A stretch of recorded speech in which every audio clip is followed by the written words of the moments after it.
H-Town, what's up? You know what time it is. It's time for the best, wow, 120 minutes of your day.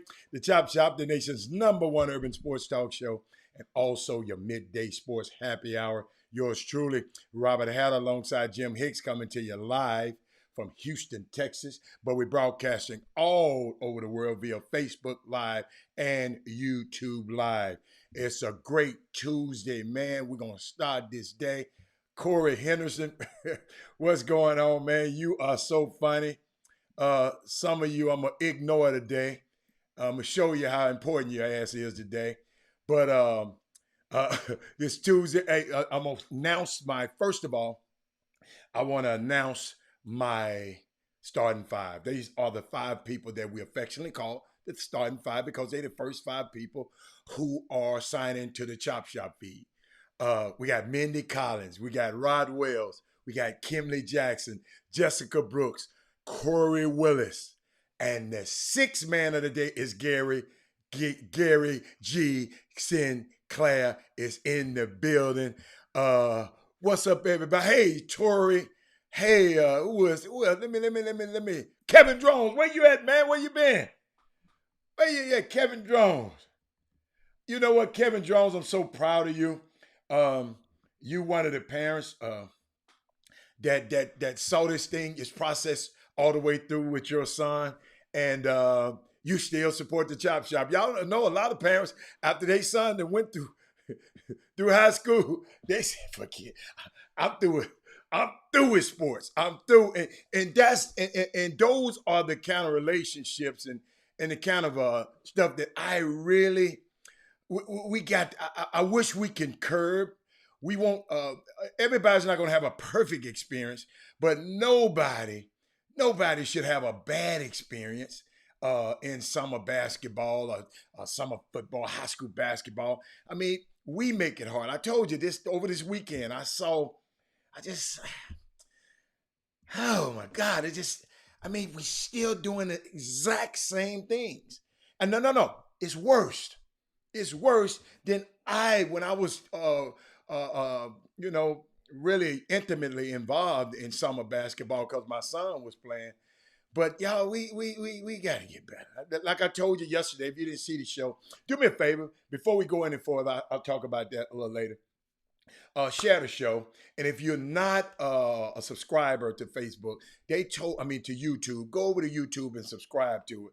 And they told me you should always prompt and ask people because we don't never know what people. Some people don't listen to the show the whole time. So throughout the show, I will tell people to subscribe to our YouTube page, Chop Shop HTX. But I finally got a chance to get back in the gym, man, because I'm telling you, I miss the kids and the relationships with some of you. I got to see, like I said, I got to see Tori Raspberry. think about in her family. It's a lot of families that I haven't got a chance to meet Tamika, haven't got a chance to meet Kim, haven't got a chance to meet Robert. I mean, because of the pandemic. But these things, my nephew, what's up? All the way in Memphis, Tennessee, is on the feed. Derek Lane is in the building. But it's y'all, we just got to, man. These our kids are watching us, and speaking of our kids, we got two young kids that's doing some big things, man, and I am so proud to talk about them today. Let me pull up. Let me put up this information. I can't go no. I was trying to wait on it. Let's share the show right now, because people gonna ask what happened earlier, Robert. So, but we ain't gonna have time to go back. But Kenneth Lofton Jr. Is one of the 17 finalists of the USA basketball. It was 27 of the guys were invited. There, Corey and everybody, and 27 of them invited, and they trimmed down to 10. He is one of the 17 finalists. I don't know. I imagine it's down to 12 at the end. I'm not sure. Don't hold me to that, but shout out to Kenneth Law, one of our own. His dad and mom watched the show. Young kid grew up. Young kid grew up watching RCS Sports and listening to RCS Sports, and he grew up in this kid. These Port Arthur and Beaumont kids. I mean, I'm so proud of them. And Kevin Allen is in the building. What's up? Congratulations. Then we got Wesley Yates III. He has received an invite to USA Basketball to 16 and under. So our young kids, this is what I be trying to, when I tell y'all about how we got to act better in this, because these kids are watching us. These kids are going to represent us around the world. And what we put in them is what they're going to take around the world. I know it might not be your kid, and it might, but we have to be selfless in this generation, man. Y'all see what's going on out here. We want these kids to be representative of us around the world. And these young men, I'm just so proud of them. I said 17 finalists. I said it was 27 Melvin Dews to start off, and they down to 17 finalists. Melvin Dews, come on, man. I know you want to be the producer, you want to be everything. Just slow down. Just slow down right quick, okay? Then I got other good news about our young people. I got a young lady, Kendall Jackson. Y'all remember Kendall Jackson? Women Rock Wednesday, Kendall Jackson, one of our own, Kendall Jackson. Remember her? She sent me, she been texting me when she have an accomplishment, because I told y'all I'm gonna be connected to these kids for the rest of their career, for long as they can have me, as long as I'm around, I'm gonna be connected to these kids.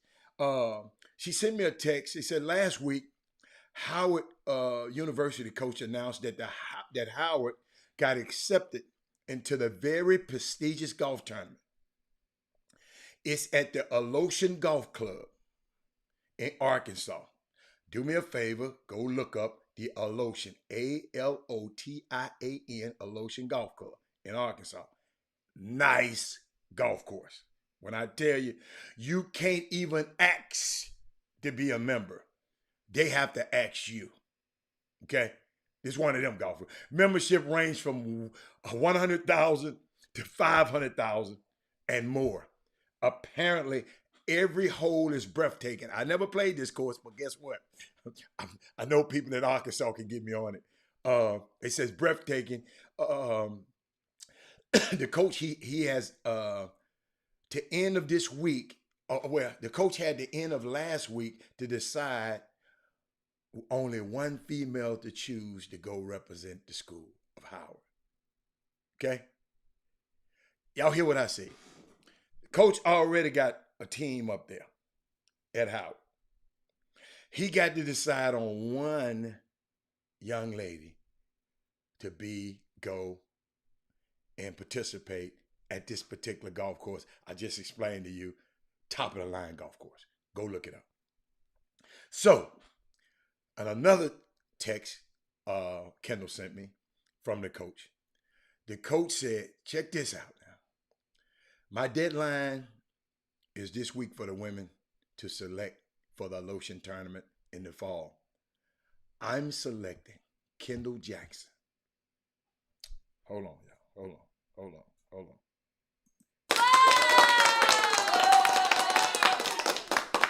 This is one of our own people. It's one of our own kids who just was on this show last week. Out of all the girls on his team, out of all of his new recruits, he said, I'm selecting Kendall Jackson. She played great in the Texas High School Championships, recently qualified for the U.S. Junior Girls Nationals, U.S. Junior Girls, and has rounds under par in between. I could only select one lady, and I had to select based on recent body of work and the COVID year results. Coach Puryear, that's his name, P-U Puryear, he announced that one of our own, Kendall Jackson, got selected, y'all. Let me tell y'all something. I don't know about y'all. That just warms my heart. Think about it. This young girl representing Houston. This young girl gonna play golf around the world. She gonna represent everywhere we go. Junior, Lofton, he's gonna represent us everywhere we go. Wesley Yates going to represent us everywhere we go, ladies and gentlemen. And let me tell you something. We have got to take a little bit more pride to making sure our young kids are. We can't be acting a fool in front of them. That's why I tell y'all to watch what you say on this Facebook feed. I have to police that. You know why? Because people around the country don't know who y'all are. They know who Jimmy and I are. Like if I come to your house and do something crazy, your neighbors ain't gonna know me. They gonna know you. So that's what we try to do, man. Yes, Sonya Billings, this chop shop is unbelievable. Our young people are doing. Y'all remember? I think it's a year and a half ago. I told y'all need to just chill out and become used to the kids around us becoming successful. Become used to it. Because sometimes, us sometimes as a people, we don't like other people, that look like us to succeed. We got to get used to it, y'all. It's happening all around us.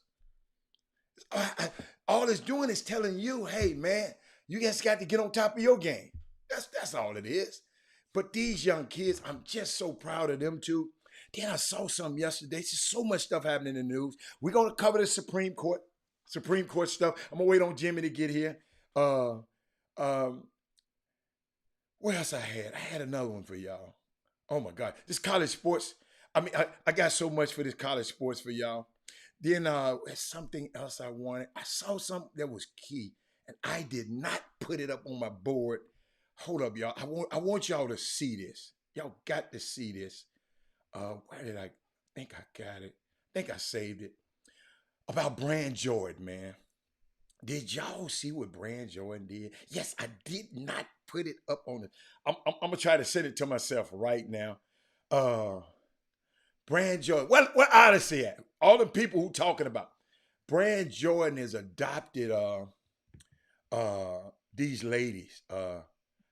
It's 10 ladies. Hold up. Let me see. Can I get it over there and put it on the screen right quick? Hold up. Did I? Hold up, y'all. See, that's why it's good to have a guest in here with me. It won't do that. Like, okay, I gotta do something else. See. Hold up, y'all. I got the page up so it can see this program just don't read anything. It's got to be the right specs, and I wasn't prepared, y'all. This was my bad. I'm usually prepared, but I just want to talk about these 10 women that Brand Jordan. I wanted to put it up on the screen because I want y'all to see them, and here they are now. I got them now. I got to make it big enough for you to see it. Y'all check this out, man. Here in the middle, y'all check them young ladies out. I hope y'all can see it.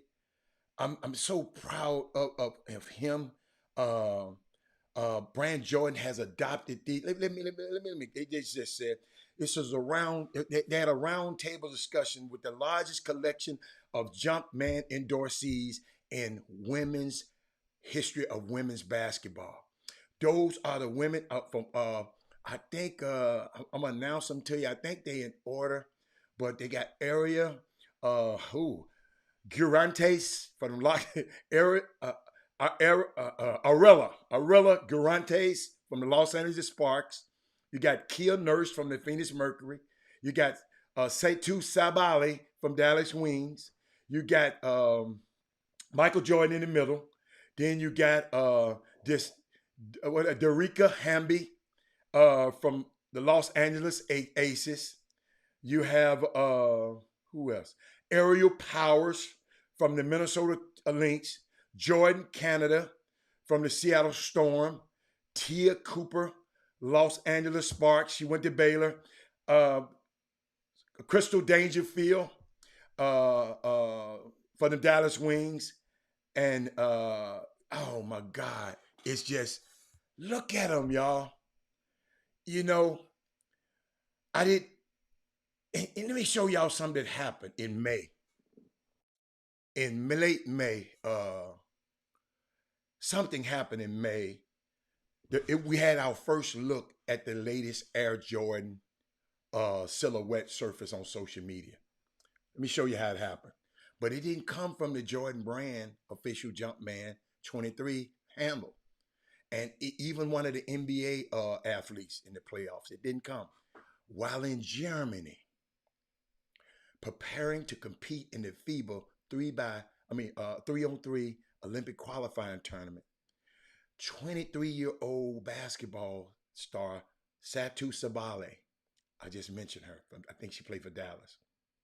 She received a box featuring the Air Jordan 36s and didn't hesitate to show it off her sneaker on Instagram. And she put under there, she said, "Sorry, Jumpman, I'm terrible at keeping secrets." Hold up, y'all. Hold up. She said, "I'm terrible at keeping secrets. I'm just too excited to hold this in." She captained, so she's half German and half from Gambia. She signed an endorsement brand deal with Brand Jordan ahead of her second season. That's right. I mean, a woman unveiled the next Michael Jordan storied line of sneakers, number 36. A woman did it, y'all. And she isn't the only one. I mean, it's a 25-year history. Brand Jordan stepped up because, we always talk about what Jordan don't do and what Jordan don't do. But this has never happened. This has never happened. He handpicked these girls. I'll never forget, y'all, back in, let me get that off the screen. I just want y'all to get a look at those beautiful women. In September of 1997, y'all, I remember it, 6 months before Sabali was even born, when Nike officially launched the Jordan Brand as a subdivision of the global footwear company. Michael handpicked an exclusive group of young and upcoming NBA players to form Team Jordan. Let's see who knows some of those people. Give me some of your historians. Share the show, but give me some of you historians know when Michael Jordan, 1997. Go and click it up. Go. I know you're going to Google right now. Give me the first guys that Jordan handpicked. I know every last one of them personally. I mean, it was. I remember when it happened like it was yesterday. But you're too late. I'm gonna tell you now. Kenny Gamble. Did you Google that? But you're right. Ray Allen, Derek Anderson, Michael Finley, Eddie Jones, and Ben Baker. Man, y'all just don't know. I wish I could tell you. It was 5 of them. Kenneth Gamble, yeah, you on it. But it was 5 of those guys. I remember Eddie Jones. If you ever talk to Eddie, I got to get Eddie Jones on the show. Great guy, good friend. He lives in Miami. Been knowing him since his career started. And just, as some people you never represent, in your industry, you probably never do business with that person, but you became great friends with those people. Um, Eddie Jones was one of them. You know, Eddie Jones. When I tell you, he is one of. I'm gonna show you the kind of guy he is. I'll never forget him. He's the kind of guy on the team. He used to have a barber. He and I had the same barber here, and I brought him to the. He had the barber one time, and he enjoyed the barber so much when he was playing in Dallas. He would fly the barber up to Dallas, and he just wouldn't cut his hair. He would cut everybody hair who wanted a haircut on the team. I can't tell y'all, boy, and paid the barber handsomely. Eddie Jones was that type of guy. I mean, well, he still is that type of guy. He was that, Kevin Garnett.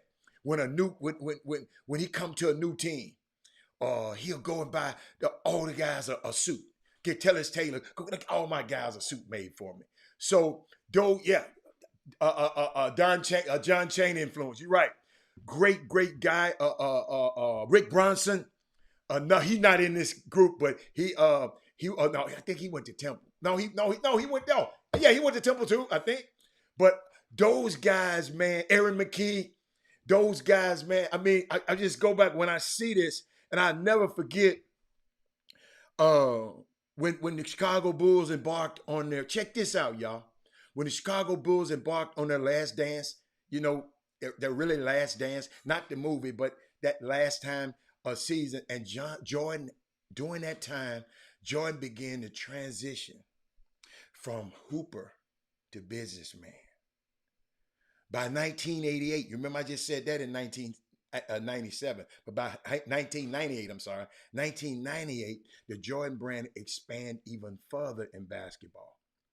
Check this out, y'all. Releasing his first women's signature design by Nike's first African American. Check this out. I didn't even know this. By Nike's first African American footwear designer, Wilson Smith III. And they dubbed the woman's Air, and they dubbed the woman's Air Jordan. But it wasn't until, let's see, I think 2011 that the brand found its face of women's basketball. When Maya Moore, I know this, y'all might think this women rock. I told y'all women rock every day on this show. Maya Moore became the first woman to sign an endorsement deal with Brand Jordan. You got me? The first one. She repped the Jordan brand on the court while hoisting 4 WNBA titles before stepping away in 2019 to focus on off-court initiatives, from ministry to criminal justice to reform. A decade later, Maya, who is sitting out for the 3rd straight season, is no longer the lone jump woman. And I'm just so proud of these girls, man. I mean, in 2019, the brand began adding women to its roster with the signing of New York Liberty guard Kia Nurse and Asia Durr. And now there's a collective of 11 NBA players endorsing the brand. Shout out to Jordan Brand. I know we give them a hard time. We give them a hard time. Jordan ain't this, Jordan ain't this. But man, that's a hell of a situation. And I love it. I love it. I mean, I know it's not Women Rock Wednesday, but I'm sitting here watching a trend. I'm watching some in the NBA. Becky Hammon is a finalist for. I want to know. I want to know how y'all really feel about that, especially you men. She's really a finalist for the head coach job. Cause y'all, I talked to some more people other than y'all. Everybody's not happy with this. Everybody's not happy with this. She's a finalist for the Blazers job. She got a second interview. She's the first woman to be a finalist in an NBA coaching position ever. Becky Hammon. I mean, it's just a lot of stuff going on here, y'all. And a shout out to my girl. I mean, women just making news today. Shout out to Simone Manuel from Houston, Texas. Shout out to her. She completes a remarkable turnaround. Qualifies for the U.S.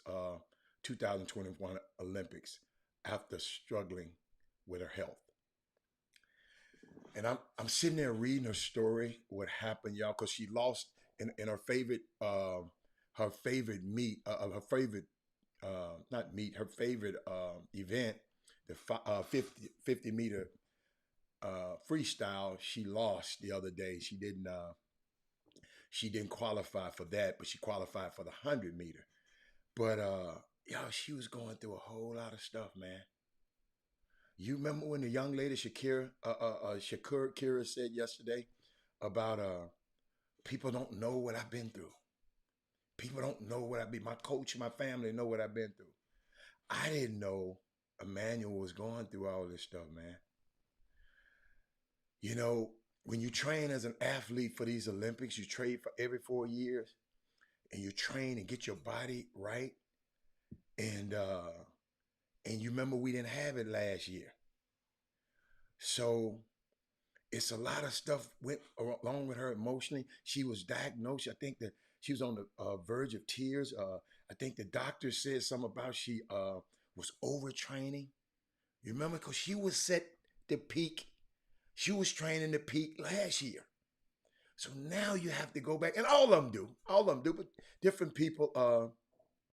But it's under, they call it, they said she had a long struggle with overtraining. What's up, Shannon? They call it the overtraining syndrome. She called it that her biggest fight. She said symptoms first arose in January, she explained. She had muscle fatigue, shortness of breath, and an elevated heart rate. She said by March, it had worsened. Her body was faltering. Her body was faltering. I see you, Walter. I'm going to get to you. Her body was faltering. She consulted a lot of doctors, and a coach decided just take off for 3 weeks from training. So from March to April, you know, 2/3 of before two months before the trials, she didn't swim a single lap. What's up? What's up, Slim? I saw you in the gym, Slim. But Simone Emanuel, Slim, I'm talking about Simone Emanuel. She also suffered. Y'all check this out. Y'all see, we don't know what goes on in these athletes' life. But you know how we like to get on and talk about them and talk about all that about them. And I understand you, but I'm just saying that they still human.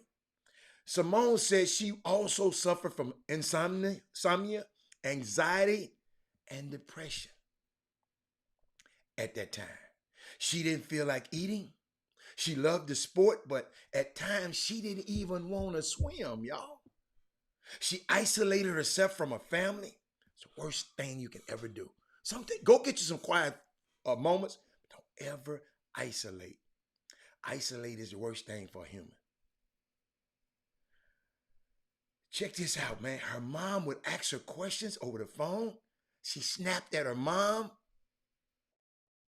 The pandemic, she said, might have contributed to everything that her body might be going through. She pushed so hard and so consistently for so long. And the 2020 Olympics and COVID hit and postponed so I got to go 12 more months on her plate. To focus on a goal like that for 5 years instead of 4 is draining, Manuel admitted Thursday. You're motivated to go for it because it's your dream, but also at the same time, it's like you're trudging along. These are words. And then a few months before the Olympics finally arrived, Emmanuel's body wouldn't let her push it any further, just shut down on her. She said, my body wasn't doing what I was capable of doing. She said, I had moments where I didn't even want to go to the pool because I knew it was going to be bad. Have any of y'all ever had them feelings before? She said that was hard for me to grasp during that time that she competed at the trials. I mean, this woman went through, it's so much, y'all. I got to take a break, but I just want y'all to soak on that. Listen to me. She not the only one. Your son might be going through it. My son might be going through it. He in a high stake environment, you know, where people, jump out the windows and do crazy stuff, you know, in the industry where, you got a billionaire, he lose 500 million, he kill himself because he said, I can't live without being a billionaire. Y'all, our kids might be going through some of this kind of stuff. I keep trying to tell y'all. That's why when I got with those young guys this weekend, call their name out again. I told y'all. Somebody took Jalen Calvin, Dylan Mackey, Will Young, Anthony Pelser, DJ Richards, Kevin Giles, Jake Stratton, and Will Otterant. Let me tell you something. I got with those young guys. These guys, think about what I did. And I didn't talk to y'all about it yesterday. I knew all of these guys started on their high school basketball team. All of these guys probably been playing basketball for a lot of these guys were all district. These are young guys this weekend at the June Jam that the Chop Shop decided we going to put our team in it. We going to sow into our young men. And they had me coaching, ladies and gentlemen. But I sit there and looked at them and I just said, this is for you. This ain't for me. I said, I'm not a coach. Got to have somebody out here in charge. I said, this is for y'all. Y'all go out here and have fun and put something on tape that you didn't put on those 4 years. People recruited you, but nobody gave you your shot. Put something else on tape. Because guess what, y'all? I knew what they might be going through. That's why everything that weekend was upbeat. We were on our bench laughing and enjoying it. When those guys were enjoying themselves, guess what? They played better. They played free. I don't care how many turnovers you make. Just get back and play defense. I don't care how many shots you miss. Just get back. That's all I said. Just get back and play this. It's okay. Because I know what these young kids be going through. Y'all, it's especially with the social media. What's up, Matt? Matt, that's why, Matt, I promise you, Matt, the one for them kids, ain't nowhere in the world. I would have been in the gym this weekend. But these kids are that important to me and should be that important to all of us to be respectful around them. They're going through some stuff. Y'all got to realize, you got one dude, this boy, let me tell you something. This boy, DJ Richards, is the truth basketball-wise. He big, he's strong, he can shoot, he can do.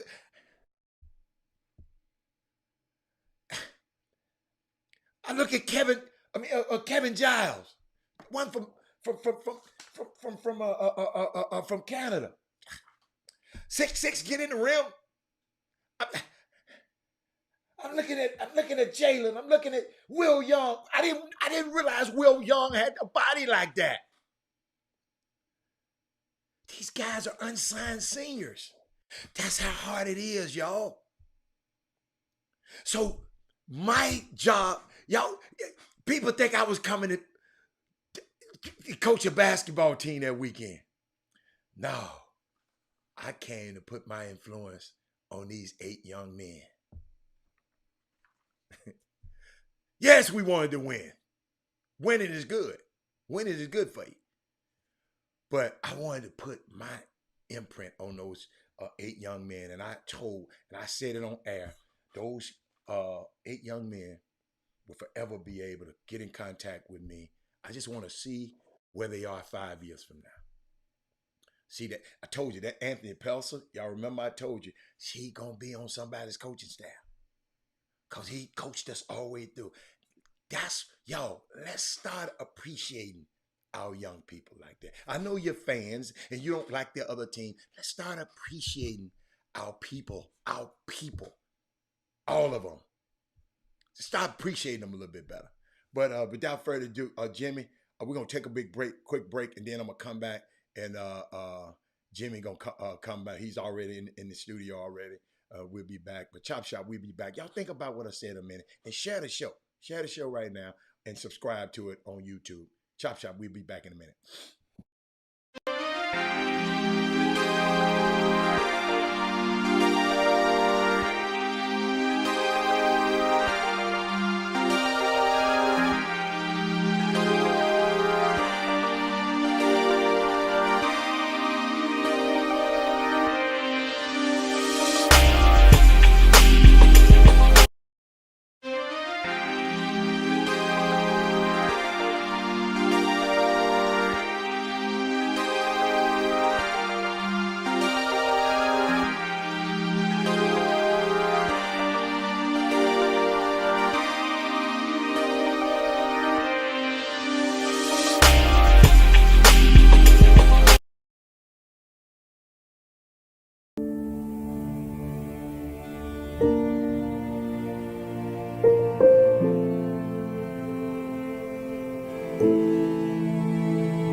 Welcome back to the best 120 minutes of your day. The Chop Shop, the nation's #1 urban sports talk show, and also your midday sports happy hour. Yours truly, Robert Hatter, alongside Jim Hicks, coming to you live from Houston, Texas, where we're broadcasting all over the world via Facebook Live and YouTube Live. And great Tuesday, and happy Father's Day again.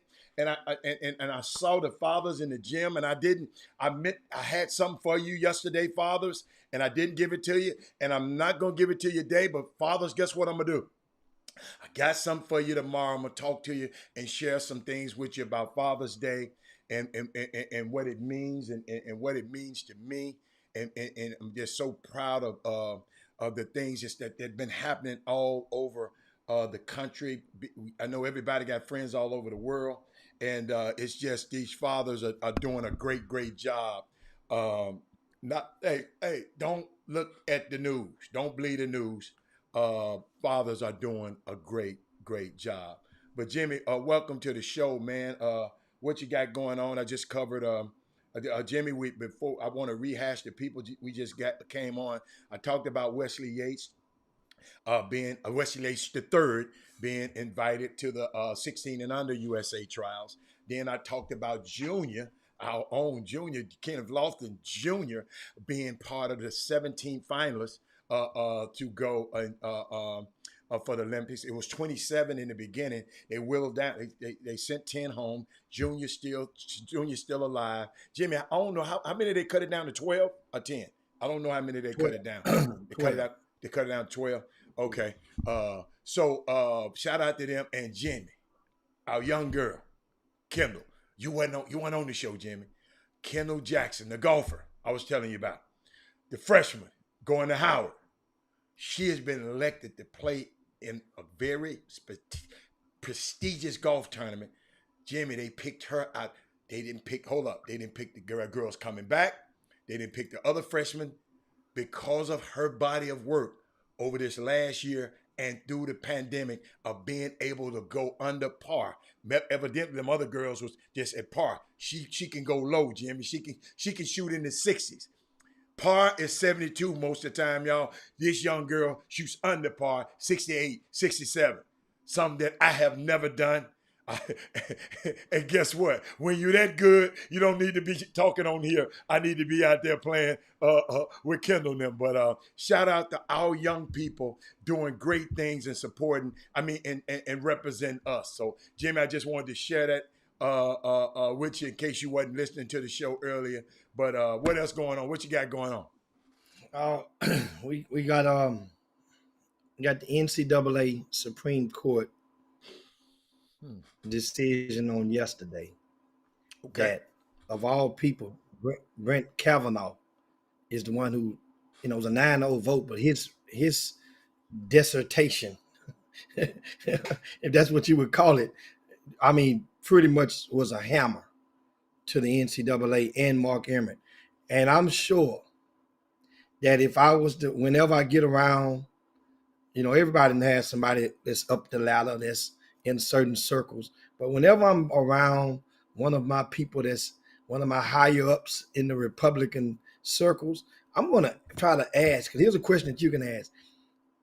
Was Brett Kavanaugh and Mark Emmert, or were they always on separate sides of the room, or were they boys? Or did they pluck off the same hors d'oeuvre tray when they were at the parties at some of them Trump fundraisers a couple of years ago? But Jimmy, couldn't it be that on this, Kavanaugh play games with you then, but when it's involving these kids, maybe he had a change. See, you gotta understand, we never know. You gotta understand, ain't nobody gonna, I don't care who you doing, ain't nobody gonna agree with everybody, Jimmy, on every issue, ever. I don't care if you hang with Trump. Yeah, no, but not agreeing is one thing. He laid the hammer. See, that's a different whole thing. Remember, 8 other people did not agree. It was 9-0. But Kavanaugh is the only quotes that you're hearing from the Supreme Court on mainstream media. You now understand, it's public record. You Yes. go and dig it up. Wait a But minute, you everybody is quoting not just one thing he said, maybe any one of 4 things that he probably written. Give me one. You got one that's important. The NCAA is not above the law. Oh yes. That's one that sticks out. That's T-shirt material. Jimmy, is it true or not? The NCAA, to those who don't, let's bring people up to speed. To those who don't know, okay, Jimmy, let me just help. You gave it. You said it's a ruling, but let me just help people. I wrote some stuff down, Jimmy. What is allowed effectively immediately? Because we can talk about all that stuff. I found out what's allowed effective immediately. If a running back at Stanford, I'm just using a hypo, wants to go get a paid internship at Google, whether it's $5,000 or $30,000, you cannot restrict a student athlete from doing that anymore. Effective immediately. In addition to educational benefits like laptops and etc. Kids shouldn't have to pay for their own lap. Athletes shouldn't have to pay for their loan. But Jimmy, a bit of thing that was concurring. I know you talked about Justice Kavanaugh because it got me. Who is regarded, as Jimmy so eloquent put it, as a very conservative. And I'm putting it lightly. Y'all use those quotes individual. It was his opinion, Jimmy, that went alongside the overall opinion of the court, which was written by Judge Gorsuch, in which Kavanaugh called out the NCAA for its rules and practice and kind of tipped his hand, Jimmy, this is what I'm saying, in the idea that the NCAA, as it defines amateurism, and how it has built up this huge industry, could easily be seen, Jimmy, as violating antitrust laws. That's what I saw. Let me read you one of the graphs from Kavanaugh. Not his quote, one of the graphs. He said, everyone agrees that the NCAA can require student athletes to be enrolled in school of good standing. They can require that. But the NCAA business model of using unpaid student athletes to generate billions of dollars in revenue for the colleges raised serious questions under the antitrust law, particularly and it's highly questionable whether the NCAA and its member colleges can justify not paying student athletes a fair share of the revenue. On a circular theory that the defining the characteristics of college sports is that the college athletes do not, the college do not pay student athletes. This what your guys was always saying. We do not pay student athletes. But guess what, Jimmy? This sets up for the future lawsuits at the lower level of the court, not the Supreme Court. This sets up how long it would take for true amateurism to end. This idea can be, see, we just talking about the what you call, Jimmy, the NIL rights. Jimmy, I'm talking about later. Watch what happened, because he left some stuff open where the young athletes gonna be able to collective bargaining and form a union. That's the most important thing to me that came out of what Kavanaugh said. And you saying he shouldn't have opened it up like that. No, dude, that man want to be on the right side of history. This man, 15 years from now, we're going to look back. Y'all remember when they went crazy about the cost of living, giving the players the extra stipend? You know, people start going crazy over that. Now you don't even talk about it no more. You don't even talk about it no more. So this, Jimmy, I sit there and said, wow, Kavanaugh is doing something else, man. Down the road, y'all, it's gonna be more than just some name, image, and likeness. 15 years from now, y'all gonna look back at this and say, wow, this what they were aiming at. So what else you got there, Jimmy? That's how I saw it. Well, in this thing, what it does to break down the or to elaborate on the paid internships. Well, back in the days, the players used to the star at the big budgeted schools, and middle budgeted schools as well. It was often that players in the summertime, they would have jobs at the companies owned by boosters. And back in the days, those jobs would pay the players, and although that the players would hardly even go to work. And that's when they did audits, and they found that a lot of players were getting paid that was outside of the normal range of what, let's say, if somebody owned a McDonald's, and back in the days, the kids were getting $7 an hour. Well, this particular kid, if he was a jock, he would get a job at McDonald's. They would make him, and he would hardly be on the schedule, maybe for 2 hours a week, but he would be getting the equivalent of a double the paycheck that person that worked 40 hours. So when the cost of attendance stipends got implemented into the NCAA, into the scholarship players, but that is basically each kid they have a mechanism, a module in place that calculates the cost of living. So the number is not the same in each city. For example, the cost of living for a student athlete that goes to UCLA, that plays at UCLA, is going to probably be double of what it is for a cost of living check from somebody at, let's say, Texas A&M. And ditto for somebody that's going to school in New York at St. John's, or would be a lot more than but it's adjusted. It's really the same. It's not more percentage. It's a cost of living stipend.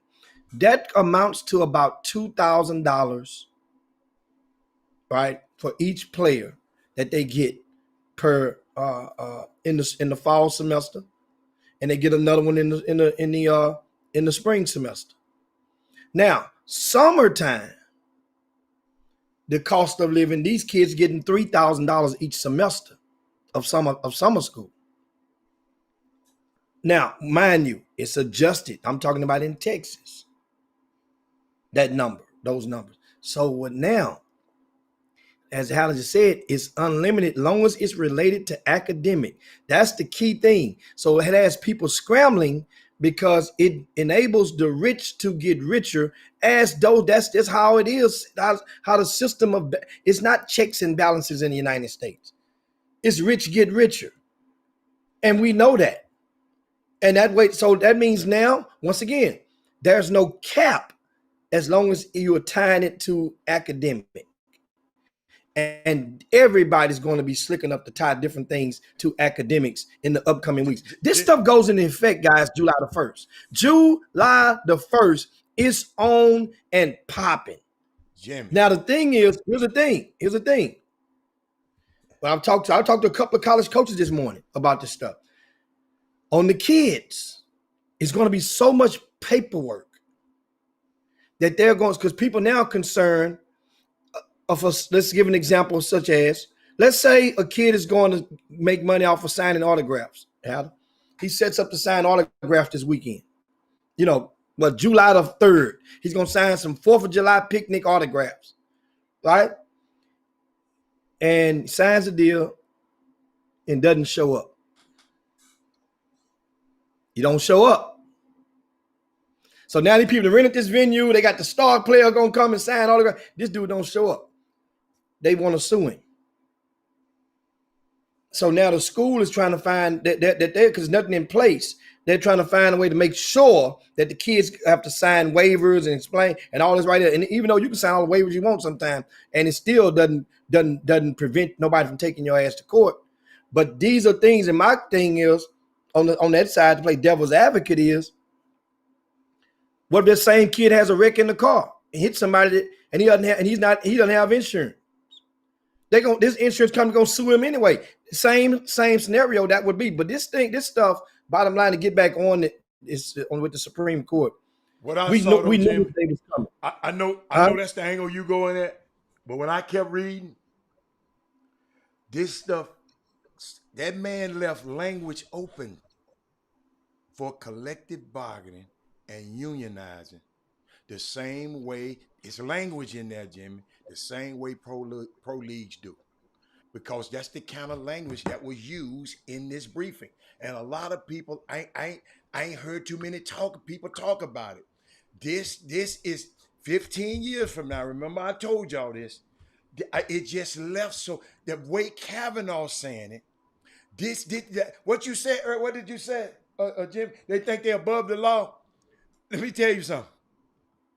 This sooner or later, I'm telling you, collective, I don't know how they're going to do it, but some kind of unionization. I know they've been talking about it, but this man left it open for it to happen. When the Supreme Court put it, so guess what? It's precedent for it. Whenever the Supreme Court writes this situation in, hey, people gonna look to it. It's gonna be, oh my God, it's gonna be. I'm telling you, I'm not even worried about the hot mess that's gonna be about the kids. I'm thinking about how they gonna unionize this thing in the years to come, where these kids gonna have so much. Kids got power now, but oh my God, these kids gonna have, and who gonna run the unions? Who gonna be in charge of the unions? But I mean, what Northwestern football program, they attempted that, and this was one of the young men that was on this lawsuit that went to the Supreme Court. Also was a defensive back from Clemson on that. It was a variety of former student athletes from that played at NCAA member schools. Well, what happens now, to add to, in case you guys didn't know, Brett Kavanaugh is a former basketball coach in high school. So he's a former high school basketball coach. So this topic touches former athletes. He played basketball as well in a certain place in their heart. It should put it like that. Well, think about it like this, Hal.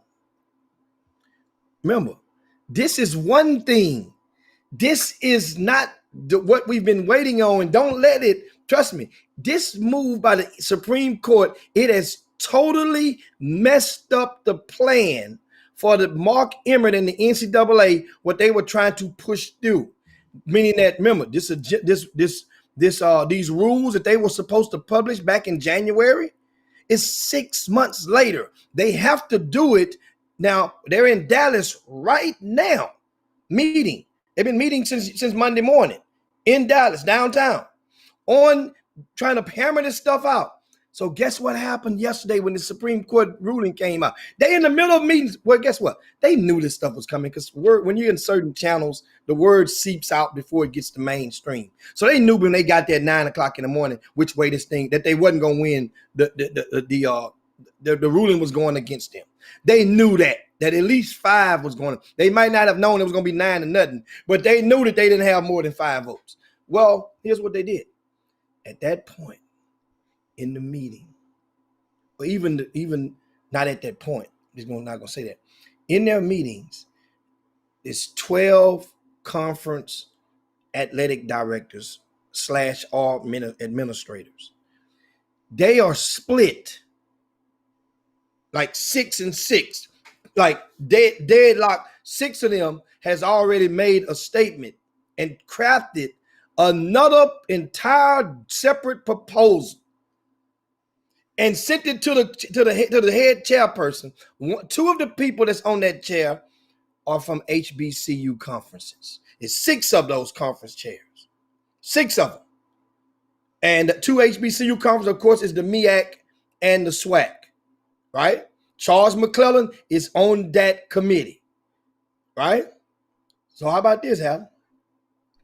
The other conferences, the ACC, the Pac-12, the SEC, and the Sun Belt. I say it again: ACC, Pac-12, SEC, and the Sun Belt, along with the MEAC and the SWAC. Those 6 commissioners got together, and they are basically telling the NCAA, and I'll paraphrase this. They're saying basically a lot of the stuff that they had in their proposals to push through, the Supreme Court just knocked half that stuff off the shingles. It's going to be bypassed. It's going to be usurped. It's going to be null and void. So why even push this through the day after or the morning after when it's going to make you even sound and look more incompetent? So they're saying this: how about if we make a rule, the NCAA, to whereas any state that has current legislation on the books to go into effect, let's go on and honor that at July the 1st. We'll any state that's already passed their own house rule, let's allow it starting July the 1st. Any state that has not passed any legislation, we will go and allow each school in that state to make up their own rules. How about that? If that ain't just backing out of the driveway on, think about this. They're saying y'all each can create your own site-based management of this. Create your own rules. Every school in those states who don't have current legislation. Now, this is a proposal that has officially been submitted. This is the one that is expected to be passed on by Monday by the NCAA, because that's the easy way out. They have no time. They have to act, because if they don't act, then they create the huge cluster F that we see them expected to be coming along the way from months ago. This thing is going to be really, really, really, really, really. Now think about it. That means TSU get to make their own rule. U of H gets to, well, Texas has rules on the books. Let's go. I don't know if Louisiana is one of those states. Lo and behold, I just thought about it. They don't want LSU to make their own rule. Do they really want LSU to make their own rule? If they're not one of the states that have, does anybody know? Mark Emmert used to be the president there, so they got free space. They got a free space in bingo. Shit, they make their own rules anyway down there. They don't want to make them. They don't want to make the rules. This thing, once again, guys, Yeah, We y'all want started it. Hold coming. up. Everybody was so excited about it. So, hey, hey, y'all got it. I remember a long time ago, y'all was looking at me like I'm crazy. I said, man, I just don't know how they going to. I don't know how they're gonna legislate this thing. I don't, because you got to have rules in any game, even in any game you play, in any business. That's why they have antitrust things. That's why they have. I mean, even in it's a way, y'all. It's rules how you run the city government. It's rules how you run anything. But in this thing right here, everybody got their own rules. This is hey y'all. But y'all wanted it. So here we are. July 1st. get your gear made. But all I'm telling you is I saw some wording in that contract. I mean in that thing in Kavanaugh's briefing where he opened up for a collective bargaining. And I know how these people go. I just know how this stuff works. So all the schools and everybody, all the athletes they're gonna open up a way that all the athletes gonna have a governing body. I don't know what it's gonna be called in the future, not now, but in the future. And it's just gonna be the way I tell y'all what, the NCAA, the way we used to see it, has changed. As of yesterday, it has changed. So, I mean, have fun. Let's just make sure, Jimmy, these kids around here having anxiety attacks and everything now. Y'all check on it's a lot of stuff, man. And Jimmy, what And about the taxes you got to pay on this money? well, that's understand. That's the charge, and that they have to. If it's over a certain amount, yes. But at the same time, though, the opportunity presents itself, and it's going to be there, invisible, and there is no caps. And another thing that I learned from one of the college coaches I spoke with this morning. You know how some kids that are academically advantaged and they're student athletes, and you know how some kids they can apply for academic scholarships, and then you might get a full ride, then but in the way that the rules are in place, if you sign a letter of intent, you forfeit that academic scholarship. Well, now, based on per the Supreme Court's ruling, a kid who's an academic scholar Can get extra will money. be able to get that academic scholarship in full, as well as their athletic scholarship. So now people are saying, I'm going to address some of your questions, some of your comments right now in the Boom Boom Room, and keep them coming, because this can possibly affect somebody in everybody's family or your community. You're either a neighbor or a relative is probably going to affect or at some point in time, now or later, like the pack of candies. Somebody asked, what about 8? Are they allowed to have agents? That's from Demetri. Demetri on our Facebook feed, Boom Boom Room. Basically, right now, I read it to you verbatim like this from the report, or one of the reports. Student athletes, they may hire an agent, right, for name, image, likeness representation, but not for other purposes, such as representation for their professional careers. So You that's not see, gonna change. we don't know yet. Those are little bitty things they're trying to now. However, once again, remember, they said if states that has legislation already But we don't passed, know what those different states yes, we have. do. Yes, but they vary. And and That's what I'm and, and I'll saying. give you the name of those states. Yeah. New You Mexico. just put it on the screen. But do you know every letter of everything in each one of those states? Say, man, let me tell you something. I know I was reading, and New Mexico, I said New Mexico. New Mexico, I don't know who passed that and pushed that through. They got it set in their state. It's going to kick in. Well, everybody's stuff going to kick in, going to be superseded to July the 1st. Here's what New Mexico is the only state currently that has it this way. If you're a student athlete, you will not only be able to hire an agent for the representation for the name, image, likeness, you'll be able to hire an agent, period, if you live in New Mexico. I mean, if you attend a college in New Mexico. So that means New Mexico State and the University of New Mexico, the Lobos, will immediately, here's what happens. They will immediately be presented with what other member schools would accuse or claim as an unfair recruiting advantage. And that's where, so that means now, if you feel like the other school is having a better a better access to the prospect, to the crop of prospects, then what are you probably prone to do? Either try to get the rule changed or change your own rules to modify to get like them. It's like get like me back in the days. You play a little game, get like me. So this is, and somebody else, I mean, this stuff, understand something.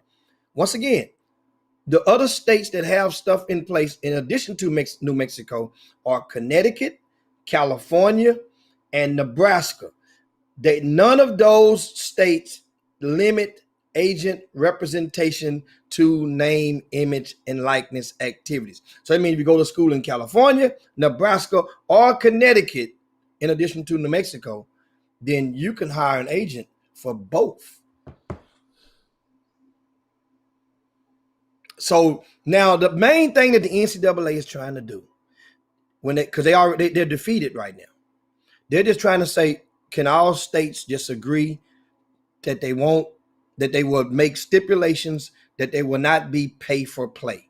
That's right now. They're just resolved to that. You know what? Now my thing is this: who the hell are you now to try to tell us what to do? We try to give you the opportunity. We gave you 6 months to come up with something. Now you try to tell us how to do this? To hell with you, NCAA. I mean, I'm serious. Somebody's going. Now you're saying, guess what, man? That's like a person come repoing your car. Hey, man, the repo man for the guy on the back of the truck. Know what you gonna tell the repo man how to? Hey, man, watch that spoiler on the front, man. It's gonna scrape when you get out of the street. Hey, man, just go slow railroad track, man. Man, get the hell out of here. All I'm gonna tell y'all is, I'm gonna say it again. This thing is not gonna be as lucrative, and I'm gonna keep saying this. But people think it's gonna be. Like Jock Armand talking about, let me go get my license right quick. It's not gonna be as lucrative as some people might think. All it is an opportunity for these kids to quit being handcuffed and can do certain things. You can do so if you got a YouTube page, they can't shut it down if you're getting paid for it. If you get paid for your Twitter likes or whatever, if you want to and do somebody's product on your social media, those things are open to you now. But everybody is not gonna. I mean, it's not for what you said, for the have-nots. It's gonna still be the same unless you can figure out some other way. Y'all got to realize. Like I told a story about the other day, Jimmy, and you just stole another story about if the guy don't show up. I said, what if a guy get paid to go to something and then something happen at the party, go to a kid's bar mitzvah, and something happen at the party, the guy do something to somebody at the party. That kid gonna be liable because a team can't send a representative with the player to go on any one of his conquests. So it's just a whole lot of stuff, man, that I just don't want y'all to get. Let's live this thing out for a year, and I just don't want people to get too excited. Just understand it's an opportunity. These people, you got to be careful. Maybe that's what I'm trying to tell you. Be careful out there, now, people.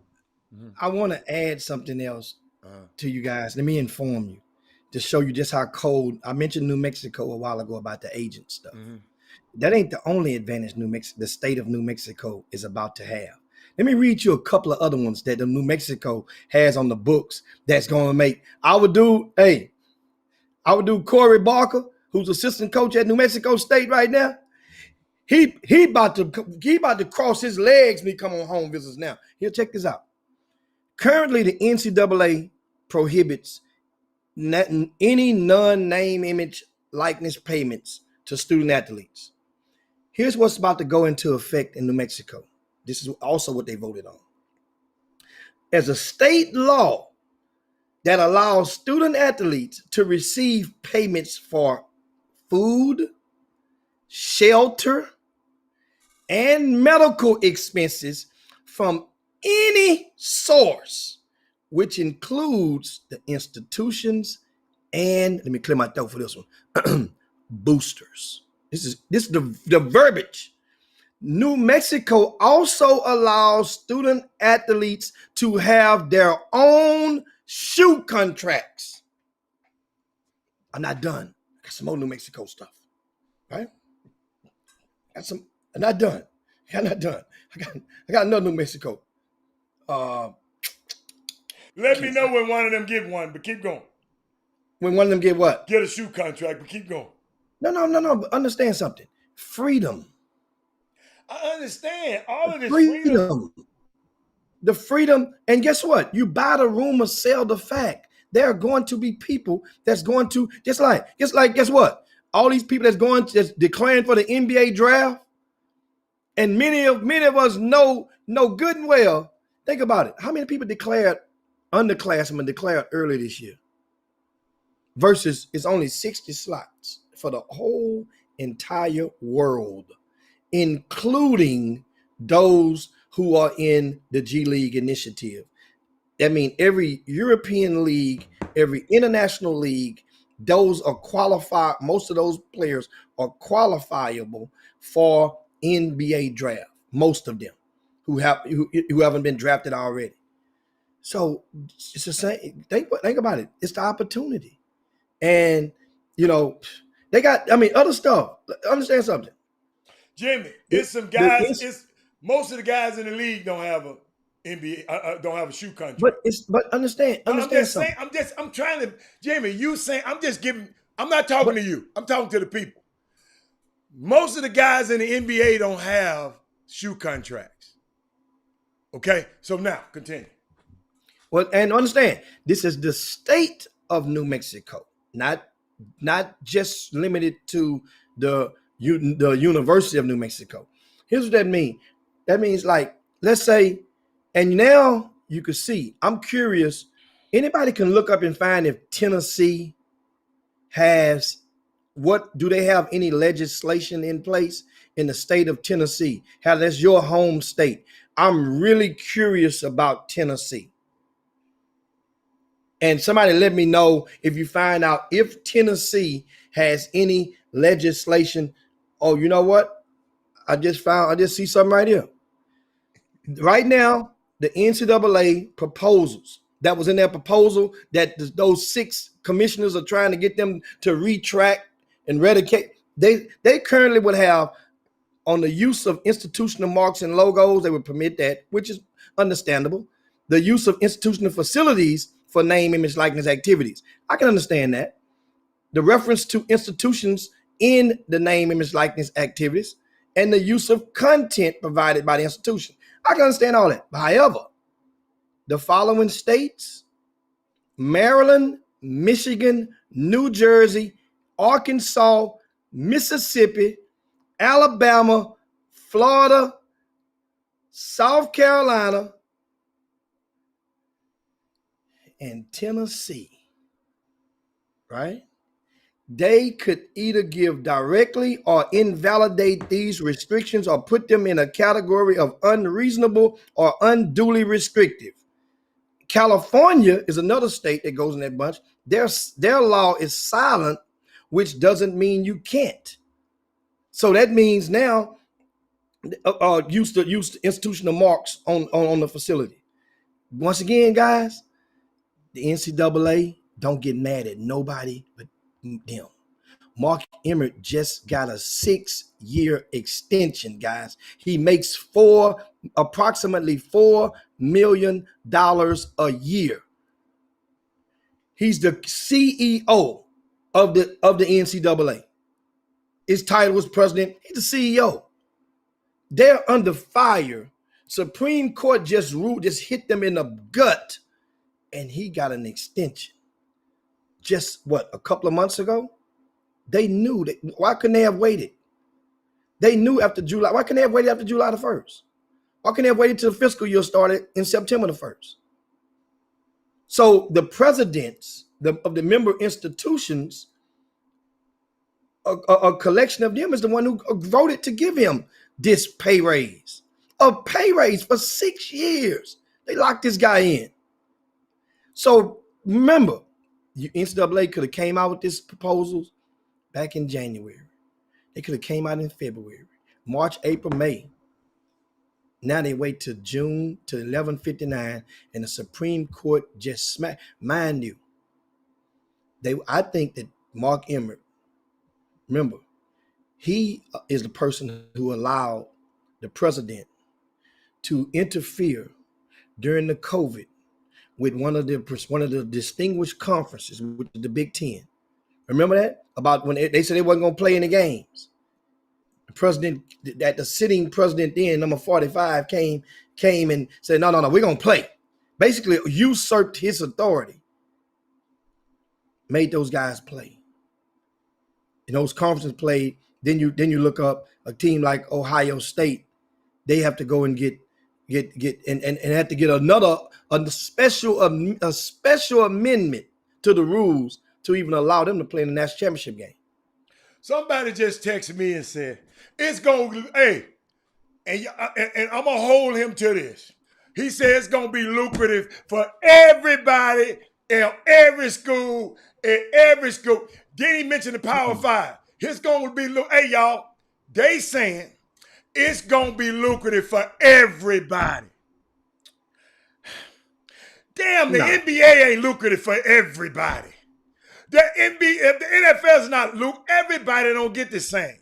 But some people feel, because they didn't talk to somebody, it's going to be lucrative for every. Man, let me tell y'all something.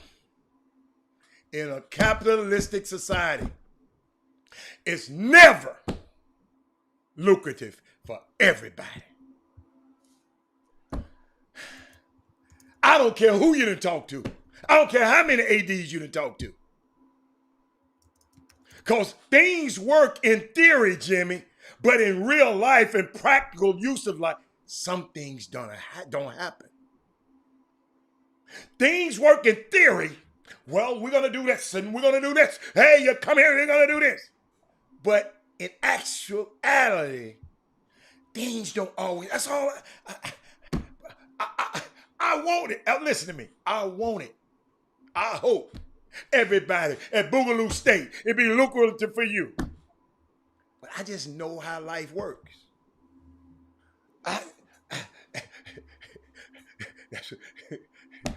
Wow.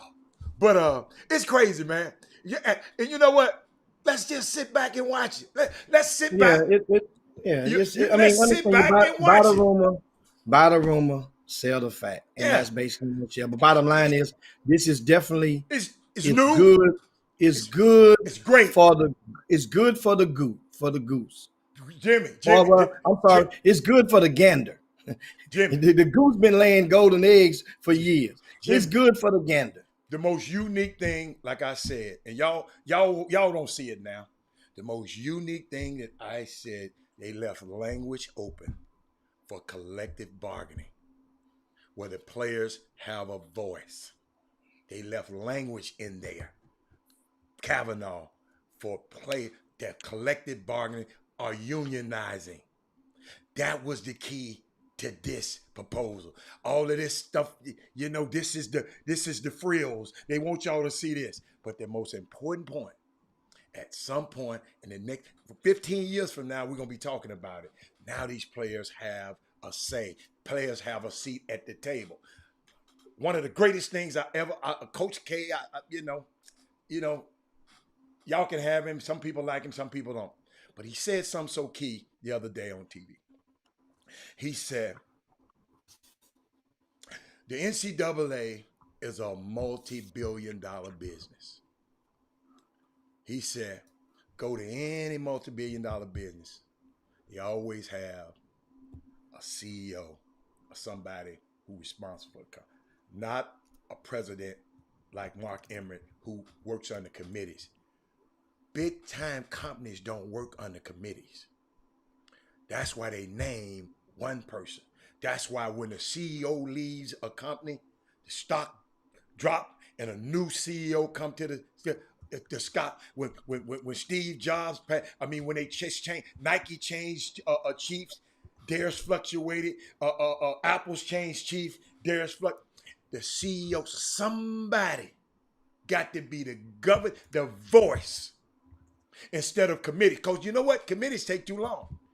I can't stand the way. I hate to work with committees because you're gonna it's like a jury. Everybody got their own damn opinion. Hey man, will you sign off on this? Will you sign? No, man. We need somebody to say, man, let's do it. And that been wrong with the NCAA. But they listen to me. And I ain't heard nobody say this. Why did it take so long for this to happen? Why Kavanaugh in this particular year? Why this year, Jimmy? All of these years, this NCAA been tearing a new butthole in these students. Why now? Because people finally stepped up and said no more. And y'all, that's what when anything happening like in this summer basketball community, when y'all step up, parents, and said no more, then people will listen to you.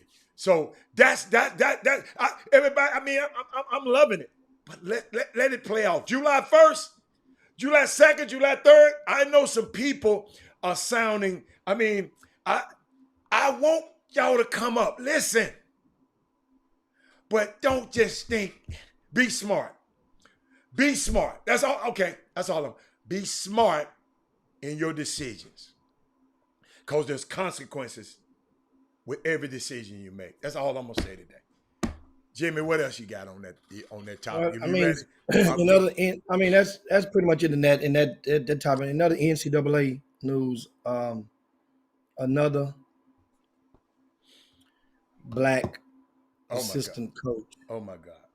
Has been stung as a result of the federal investigation / trials that started in 2017. Former Creighton assistant Preston Murphy. You know him? Yeah. Okay. I don't know him. Has been hit with a no-show clause, and a show clause. I said no-show, a show clause penalty, and that's like it's like somebody drilling a hole in the bottom of your canoe, and you're in the middle of the water. That means you need some help to get back to land. Or there's no chance to keep canoeing. Creighton has been put on 2 years probation as a result of the investigation in that federal trial. So now he becomes I got a question. Former assistant coach, the fifth. Can I put this in context? I got a question, Jimmy, and you help me out with this. Ain't this the guy who was caught on tape and admitted, both of them admitted, I didn't keep the money. I gave the money, and the Christian Dawkins said he gave the money back to me. Ain't this the same guy? Or am I wrong? It's a different guy. I don't have the actual footage to say yay or Somebody nay. called me this morning and told me that. But I do know that what they're getting him on is just like basically you lied on a legal document. During the investigation, they sent to him and they asked him a question: did you take any money from an agent, right? And accepted any payments or whatnot? And he checked no, right? And then he came back and told his boss at the time, Coach McDermott, that yeah, man, I got whatever. So what did he do? What did he do? Accept money from an agent. How did they find out? It was on videotape. What it on videotape? They had all of them either on audio or video / Okay, so it's not a different guy. He's one of the guys that they caught. But I'm just trying to figure out, I'm not talking about the TCU coach. How did they catch him? Stacey, since you know, how did they catch this guy then, Stacey? Tell me how they caught Preston Murphy. He took $6,000 from that guy when they met with Christian Dawkins, according to the Damn, tape. I thought I was. Thank you. Thank you. Thank you. Okay, now continue, Jimmy. Continue, Jimmy. And so, in that summer of 2017, and but like I said, so this is Creighton, and remember now we talked about Creighton a couple of months ago, and What about the coach, Jimmy? What about the head coach? Institutional control. Tell, remember the head coach found themselves in hot water just 4 months ago, yeah. and the players went and had a kumbaya, and all they had to do was make one statement, and he would have been gone. They allowed him back in. They say, "Oh, he's not that." Remember, this was something else. I ain't like them players after that either.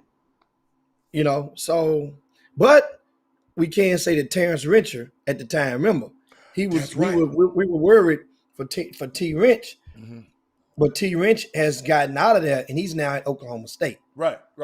Mike Boynton hired him over. He had a couple of spots that came open at OSU, and so Mike Boynton. Speaking of Mike Boynton, he's USA team. Yeah, up there with TCU right now with Big Junior, but and of course Mike Miles. Understand, Mike Miles has an inside lane to making that team because his head coach is the head coach of the USA basketball team. The same thing when Bill Self was the coach. Remember, Bill Self was the coach of USA basketball. He had Quentin Grimes coming in as a freshman. Quentin Grimes had an inside road to making that team. Now, Quentin Grimes did get named MVP of the team of the event, and they won the gold medal. But he had an inside lane, and it happens to everybody. No matter who's the coach, if you're of one of those prestigious institutions, you're going to have an opportunity to one of your players to make the team. Who's the head coach? They don't have TCU head coach. TCU head coach is the head coach. I just said, how that mean the kid has an inside lane? You. Damn, yeah, I just didn't hear you. TCU head coach. Okay. All right. I didn't hear you said it was at TCU. I didn't hear the coach part. Yeah, so that's the thing, and of course, everybody, the thing is those things are supposed to be closed to the general public. But I think some parents were allowed to watch because they're in the facility that's spacious. I know that the one that was 16U when they had in Houston last month, they didn't let anybody in there, and now it's not known how they're going to treat the one on July the 27th when they resume the 16U trials. And this is rare, guys. Those were trials that took place. The one that in Houston for the 16U, they had 6 players representing the state of Texas at that one. Now they're going to have another one, right? And they're inviting a player or two that didn't even get invited at first. That's kind of cool. That's neat. So we'll see how this goes on that. And Kenneth Lofton has just joined us in the boom room. He's been on. And he says he just left the workouts at TCU. This is the father of Kenneth Lofton Jr. And he says, parents can only attend yesterday and today. And the thing is, like, you pay attention, there's you pay attention to how some people, you got to realize there'll be at trials like this, there's going to be one guy that might say, oh, so-and-so is killing. Then another guy might say, this guy is killing. Just pay attention to the sources of these evaluations. Well, remember, because they're not present as well. So a lot of the people that are putting out the secondhand smoke, they're getting it from somebody. And if somebody is present, and if they already made a decision that they like or don't like Lil Bubba, then ain't nothing Lil Bubba gonna be able to do to make him say Lil Bubba over there getting it in. So you try to just pay attention to the various ones and find the common denominator. But does it matter what they say? No, to some people they have influence. Everybody that's so not everybody. So those people have the people you're saying. So you telling people not to pay attention or pay attention? I'm saying pay attention to the multiple sources. Yeah, that way, you pay attention to who's producing it because none of those guys are present. So you're saying these guys have power to sway who gets on the team? No, to make you, the general public, believe that somebody was kicking more ass than what he really was, because somebody else that was there told them that little Johnny was kicking ass. Guess how we can Look, tell? Guess how we can tell who wasn't kicking? Guess how we can tell who wasn't kicking ass? Them 10 that just left. It was 27 of them. And 10 who just left. That's how you tell who kicking ass or not. So that means everybody that's left, it's safe to say they kicking ass. The 17 that's there, they kicking the ass. vast majority of them been kicking ass. Yeah. So now you get what I'm saying. So that's an understatement, man. Big Junior kicking ass. Hell, he made the team. Duh. Well, he made the cut. Well, he made the cut. You know. Yeah. That's you know the point I'm trying to make. That's the point I'm trying to make. If you still there, you kicking ass. Somebody said, if you look further enough, you can tell who the 7. If I want to, right now, I can tell you who the 10. If I go research, I know somebody there can tell me the 10 that left, that got cut. So, I mean, but yeah, so that's it. Yeah, that's easy. I don't know what you're talking about. That's pretty much on that. So, but we'll be rooting for the state of Texas. Yeah, who we got? Who we got there? How many guys we got there right now? Junior and who else? That you know of the Mikey Miles. Mikey Miles and who else? It's one other. You guys, we on an 8-second delay. They'll come up with it. I think it's one other. See, look at Pop. See, Ken. See, we just getting this here. Kenneth Lofton, the daddy said, I did see some guys today that separated themselves just now. But guess what, Ken? Somebody else might not see it the way you saw it. Absolutely. And guess what? And that's not and that's not wrong. It just now, however, if Kenneth Lofton Senior has a track record with me of being straight with a good eyeball, right? Then I'm gonna take that. Okay. I'm gonna take that. But if I don't know Kenneth Lofton and I'm just gonna take it and run it with it and just gonna tell the world, hey man, it's a couple of guys separated. You see? That's what I'm saying. And it's nothing wrong with it. It's just that it could be something wrong with you for being able to be swayed so easily into thinking until you accumulate and assess more facts. But we shift gears now. We're on the back nine at the Chop Shop. Just tuning in, we're gonna ask you to share the show to your timeline. And somebody just sent me a text, and they're absolutely right. They said these USA teams don't mean you wasn't kicking ass. It's just mean you're not right for the USA team. Because I've heard that from the USA coaches myself, that for this particular team, this player is talented, but not for this team. I've heard that. That might be a lie, but they've told me that for this team and what we need, this particular player is just not the guy for this team right now. Well, and that's a lot of people really don't grasp that. And thank you guys, Harrison Ingram. I told you it was one more. I couldn't think of it. Harrison Ingram is the third Texan that made the cut. Him. Harrison Ingram. He's one of only. Remember, 10 of those guys were freshmen in college this year. 7 of those guys are high school, just seniors who just graduated. So it's 10 and 7. Mm-hmm. And you know, Big Chet is one of them. He's one of the high school seniors up there. That's doing well. Chet Holmgren up there. Yeah. Okay. Yeah, he's up there. And also the kid that's the McDonald's All-American, the kid from Sunrise. They have 2. They have your little point guard that's going to Memphis. Which one? Is he going to Tennessee? The kid from Sunrise School. He's going to Kennedy. Tennessee. Oh, he cool. Yeah. He's there, and as well as the kid that's going to Baylor. Going to Baylor. Can I ask Mr. Ingram, how did the guard Kennedy Chandler, how was he looking? If you were there, the guard that's going to Tennessee. Oh, Junior put Chet in the rim. Junior gonna put everybody in the rim, Mr. Lofton. I saw him putting guys in the rim. Hold up, in the EYBL, what them guys finna go to the NBA. So that's a good one. But Mr. Lofton, how did Kennedy Chandler do? The little guy who won that beat y'all to go to the finals of the EYBL, beat the Houston Hoops. I'm just curious. He's from Memphis, so I'm just curious how he did. I'm gonna call his dad in a minute as soon as we get off the show. But I just want to know how he did. And so also while we're waiting on that reply, we to the NBA conversation. I'm sticking right now. And when Jimmy, you get them muscles, Jimmy, you just sent me some pictures. Hold on.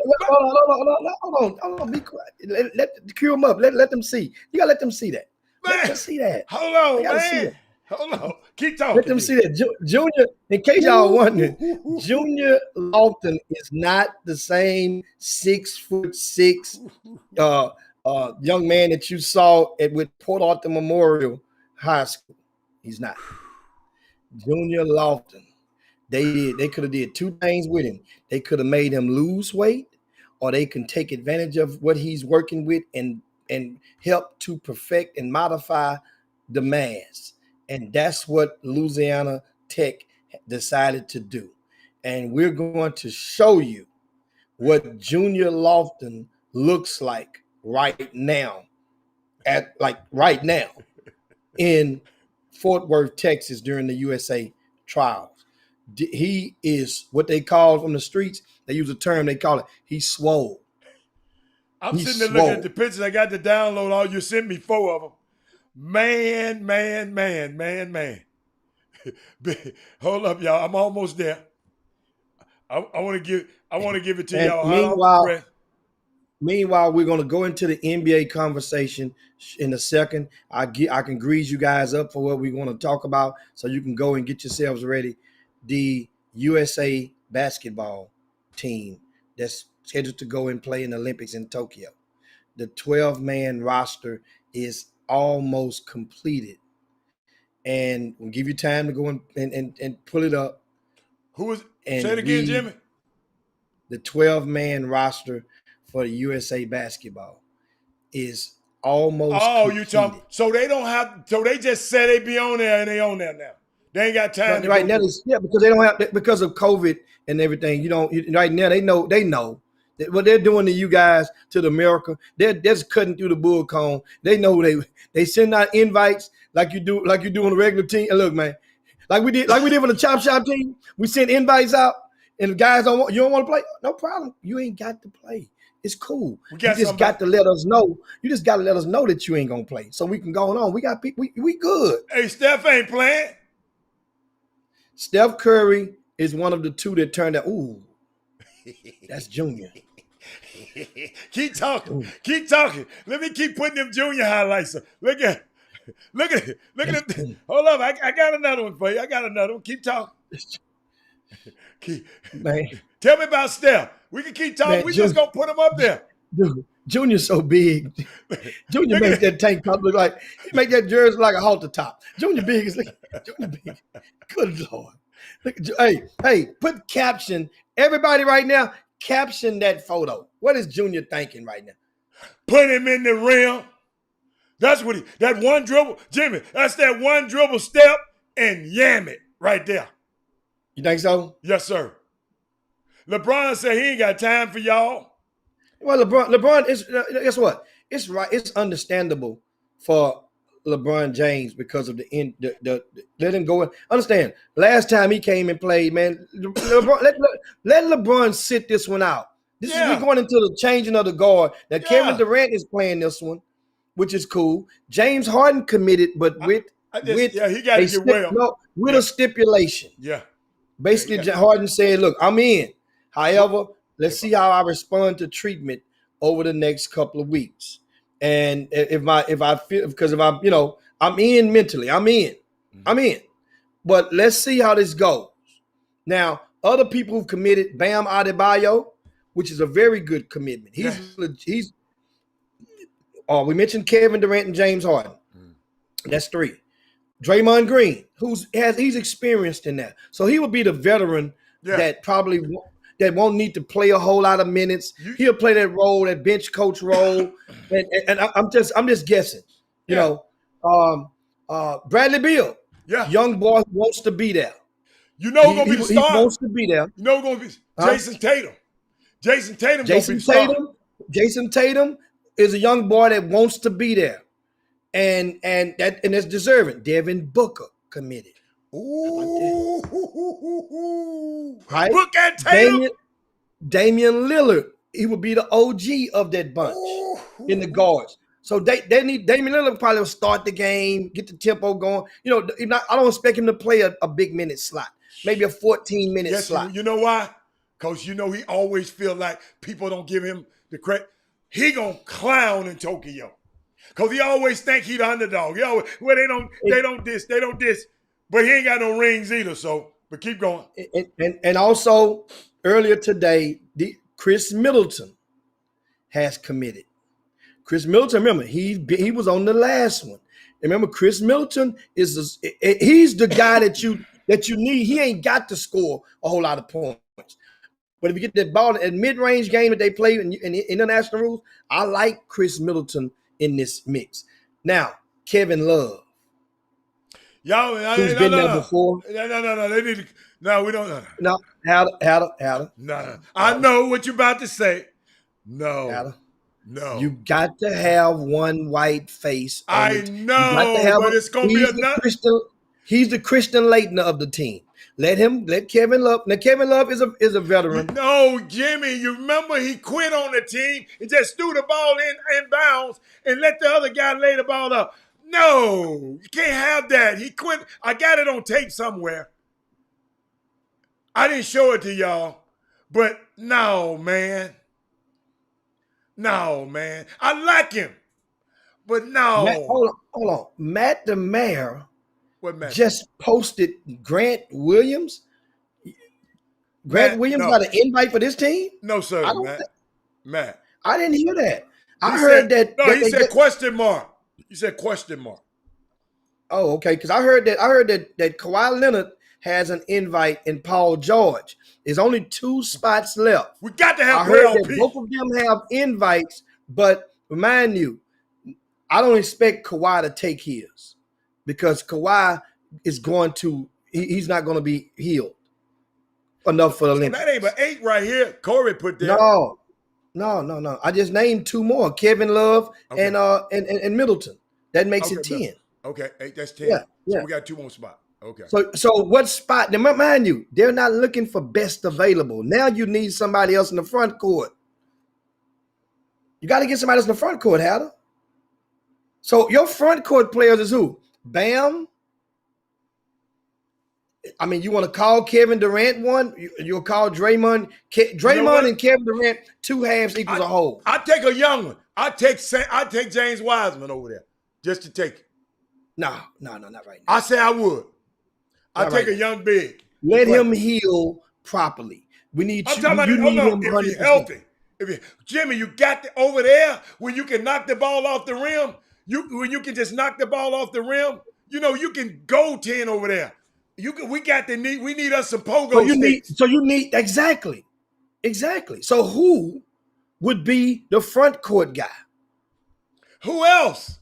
Who? I mean, I'm asking you. Let's put it out there. I just said James and Wiseman. Paul Miranda. Hold up. If you say hell no, Hatter, who else? Remember, you ain't gonna take DeAndre Jordan old ass over there. Nah, he had his trance. He's been who there. Else? Let him. Ayton ain't from this country. He playing for the Bahamas, guys. Yeah, Remember, he ain't from this country. I'm talking about America. It don't sound so crazy now, do it, Paul? The hell out of here. I'm just telling you. Sabonis can't play over here either. Come on, Corey. We talking about the Olympics. Say some of you guys, man, don't. They just some of them. They been drinking. Jimmy, this day midday sports happy hour. They done had them a sip this morning. I understand. Oh man. He said they just ain't listening to. Hey y'all, this is not an All-Star game. This is the Olympics. We got to get a young big. The White House, hell no. Jimmy love the White House. Hell no. I don't think with this. I take Zion. I'll take it. No, I we will. talking about a rim protector. Remember, that's what I'm saying. You get out of No. But I'll take him. I'll take him. I You don't care. still need a rim protector. What I rim got. protector? We asking for the rim protector. What rim protector would I you? said Wiseman. Y'all don't like him, but keep going. Wiseman is not healthy, so we not. Why we talking about him? I mean, He ain't not going to let him rest. Let him heal 100%, man. well, it ain't 82 nobody games else then. It is somebody else out there. Who? It's other guys out there. Give me one. Give me one. Is there one? I would take the boy from the Rockets. He did good before he got hurt. Them first half of the season before he got hurt. Wood ain't no damn rim protector. He's a 3-point shooter. Wood athletic. Jared Allen. Yes. Jared That's Allen. one. Jared That's Allen. one. I'll take him. Yeah. I like him. I'll take him. So Jared Allen, I named the Wood. Wood That's who else ain't blocked a shot in 7 years. Oh, Cat. Yeah. When the last time Cat done blocked a damn shot? Huh? Hell no. Hey, Kelton. Hey, Jimmy. Block Kelton. Kelton just put JaVale McGee up there. Kelton, come on, man. Let's go. We act like we don't see that. Julius Randle is a good one. That's another good one. When he gonna block a shot? Yeah, but Julius Randle, he's really going to, you know what? He's a power forward. Jimmy, you just told me rim. Jimmy, Jimmy, I know what you be drinking. I know you got a sip over there somewhere. So yeah, okay. Yeah. Julius, listen, if no rim protector is serviceable, then you try to take the best available front court. Zion. Guy. So best available front court guy that can handle this right here, and be able to not get pushed over. Julius Randle would be in the front, be on the forefront. I would think. I just love Zion, cause guess what? I knew what USA Basketball. What they do, what happens when you go overseas. I need Zion. Zion gonna bring more eyes to the screen. Julius Randle make them turn it off. Not Miles Turner. Oh, I like John Collins. Hold up. I ain't gonna tell you no lie. John Collins made him, but he ain't gonna go over there because he trying to. I like John Collins. I can't tell you no lie. I like John Collins. Brook Lopez. Robert Williams, Jimmy, but he gonna, he might smoke over there. You can't smoke in Tokyo. Robert Williams wouldn't be USA best. I don't think he would. Okay. Say no. But guess what? He's a rim protector.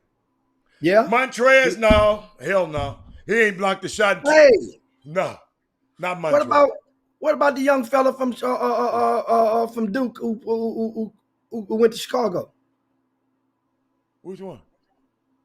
So my name with the Duke at Chicago Bulls. Who? The forward. Y'all help me out, guys. The forward from Chicago Bulls to play that Duke. His ass must ain't done nothing. Don't nobody know who he is. Yeah, you don't even know who he is, Jimmy. Man. You never got the. You ain't talking about the boy from Atlanta, is you? Wendell Carter. Yeah, Wendell Carter. Jimmy, he ain't blocked the shot in 12 months. Jimmy, you just said we need a ring, a best available. You'll take him over Zion? So, dude, you got two spots. You have 2 spots left. I know.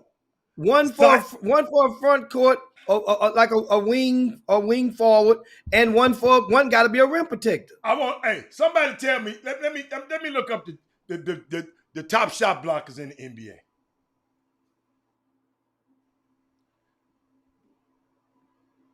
See, I got to do it. Somebody should be doing this for me. I just want to know. Here we go.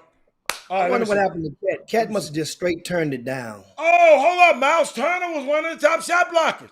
I'm sorry. Yeah, he didn't play enough games. That was the thing about why he didn't win it. Remember they had a debate on him and Rudy Gobert. I am so sorry. Somebody said him. I apologize. Miles Turner, yes. Miles Turner would blend right in with those guys. Yes. And he's a because nice guy. Miles Turner can stretch it. He can play facing the basket, and it's not just he's not relegate, just totally a 5.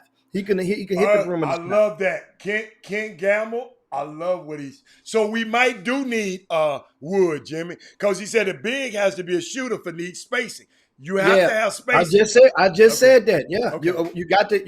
Jackson Hayes, hell no. Jackson Hayes cussed everybody out. Whiteside lost his thunder. Yeah. Whiteside. I mean, think about it. Chris Boucher. Man, no, we got our pool now. We got 4 guys to make 2. I'm just telling you the shot blockers, Jimmy. That's all I'm telling you. That boy Daniel Gafford, I ain't gonna lie, he might be on a losing team. Robert Covington. I'm just going down the list, y'all. I'm just looking at the guys who actually do this every day. Cause we said we need a man. Anthony Davis can't play dead. I mean, he hurt. He hurt. Leave him alone. Leave him alone. Herb got to showcase this weekend. We're talking reality right now. Yeah. Guys that are actually physically able to perform, and like I said, and that's why have an extra spot. James might. We might have 3 spots.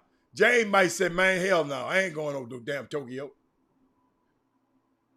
Well, the thing is, with Harden committing, it's a better look, and it's a smart. Him committing is akin to what I explained to or tried to explain to a lot of the parents out there. When you get offers from certain institutions, you commit. You can change your mind later. You commit. That's what James Harden did. He committed. Now he can change his mind in next 2 weeks, but Herb, nobody's gonna be mad. Herb, thank you for agreeing with me. I like Chris Boucher, but he's Canadian, isn't he? He's not in America though. I don't think, Jimmy.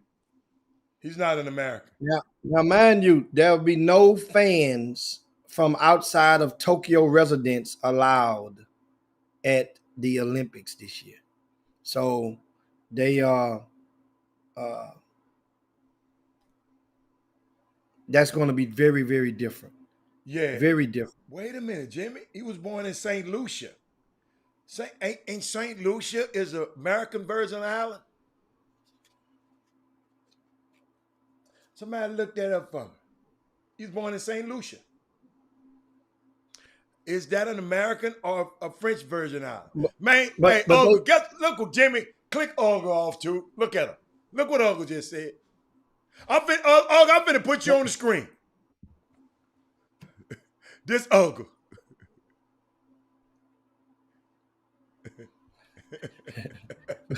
Look, Rick, Harden need to fully heal. That's why I'm just saying it's smart for him to commit, because the injury is not going to let him play. He's not going to be able to go, but then he's still committed. That means now you it wasn't like you thumbing your nose at them. Okay. It makes a statement to the other guys to say, hey man, dude was going to play. And even LeBron was injured. So LeBron was like, man, I got to heal.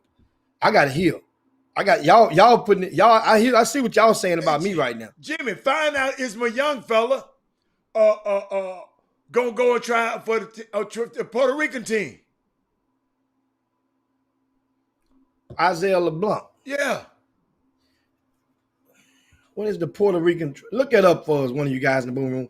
When is the Puerto Rican Nationals? Right? Do they? Yeah. See, St. Lucia is part of North America.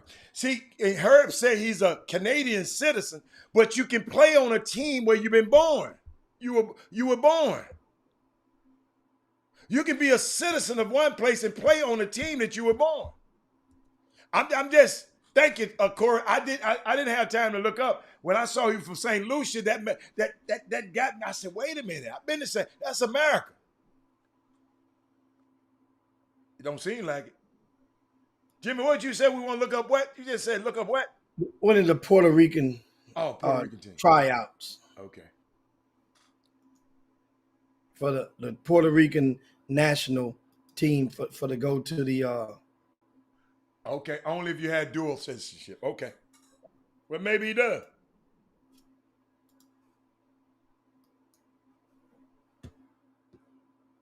National team. Ain't nobody found that one yet, Jim. They ain't found that one yet. Uh-oh. Oh, they got the team already. Jim. They added the last two? No, not us. I'm talking about Puerto Rico. This the national team. They got their team. It looked like they got it. Your boy Angel Rodriguez, Ronaldo Blackman on there. Some of the names y'all know. Then these other guys y'all don't know. 2, 4, 6, 8, 10, 12. Yeah, they got 12 of them already. I was just curious. Yeah. Oh, it's gonna be good. It's gonna be good. It's gonna be good. It's gonna be good. So of course the Olympics, and of course speaking of basketball, some back action tonight. Yeah. Hosting the Clippers in game 2 of the playoffs. That game will be an 8 p.m. tip-off this evening. It's 2 games a day, right? And I think it's only one today. Oh, I thought it was 2 games. It's only one today, 8 p.m. Okay. The Bucks and the Hawks, I think that would be on Wednesday, if I'm not mistaken. Oh, okay. They try to make them one a day. That's good. Okay. Well, you got to stretch them on out. Give us something to look forward to. You're right. You're right. Now the thing is, do you guys? I heard on one of the networks this morning, I was listening to, and I was driving. I listened to on the satellite radio. You can listen to them, and they mentioned that the narrative was this is a must-win game for the Clippers, and I'm just curious of what you guys think on that. They're playing in Phoenix without Kawhi Leonard. And how is this a must-win game? You have 2 games that will be in Los Angeles later on in the week. But you never like to be down 2-0, Jimmy. Yeah, but it's not a must-win game. It's not a must-win game. It's not. I think this is game 2. And you look at and you think about it, Devin Booker had a triple-double, 40-point triple-double, and it still went down to the nitty-gritty for them to pull off this win without a Chris Paul. I think this game here,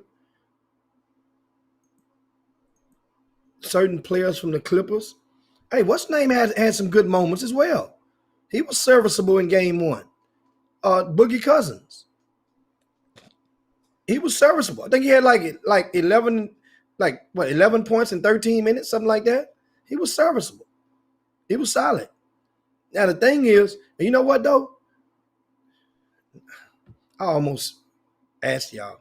I'll probably wait till Wednesday and ask the women. All the women that's on the Chop Shop, on the Boom Boom Room right now, I'm going to ask y'all right now. Females. You on the island. Why you laughing, man? You on the island and only 2 guys on this island. And both of them have to be guards for the Los Angeles Clippers. Who I'm talking about now? Reggie Jackson. He on one side of the island. And who the other? Rondo. No. Patrick Beverley. Oh! Which side of the island you gonna go to? I just want to know, women. If Patrick Beverley's on this side of the island and Reggie Jackson over there. That's not fair, man. That's not fair. Hey, and those people who were talking about the Nets lost, Jimmy, you had some people was messing with the Nets because talking about is the Nets playing tonight? Oh, they ain't playing. I got something for them right there. I say this for 2 days ago for them. Does it bother you that so many people are happy to see you fail? Absolutely not. Because at the end of the day, all the people that was rooting on me to fail. At the end of the day, they got to wake up tomorrow and have the same life that they had before they woke up today. They got the same personal problems that they had today. And I'm going to continue to live the way I want to live and continue to do the things that I want to do with me and my family and be happy with that. So, they can get a few days or a few months or whatever the case may be on being happy about not only myself, but the Miami Heat not accomplishing their goal, but, they got to get back to the real world at some point.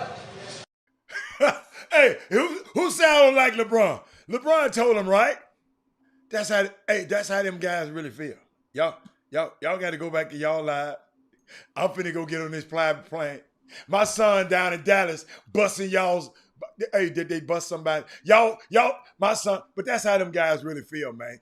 I ain't never heard one said the way he said it, but that's how they really feel when people be talking this stuff. Hey, Jim, I'm hold on. Once again, I asked the question. Ain't no women saying nothing. Brandon Nicholson, that's a tough one. Brandon Nicholson started laughing. Hey. And Mindy Collins said that's a tough one. Remember, you got Reggie Jackson on that part of the island, Patrick Beverly on that part of the island. Jim. And it's listen, it's said, broad daylight. Jim. It's broad daylight. Jim. And you ain't had nothing to drink. Jim. So both of them got some drink on each side of the island with them. Which one you gonna get some drink Jimmy, with? you see what D. White said? D. White said she gonna start swimming.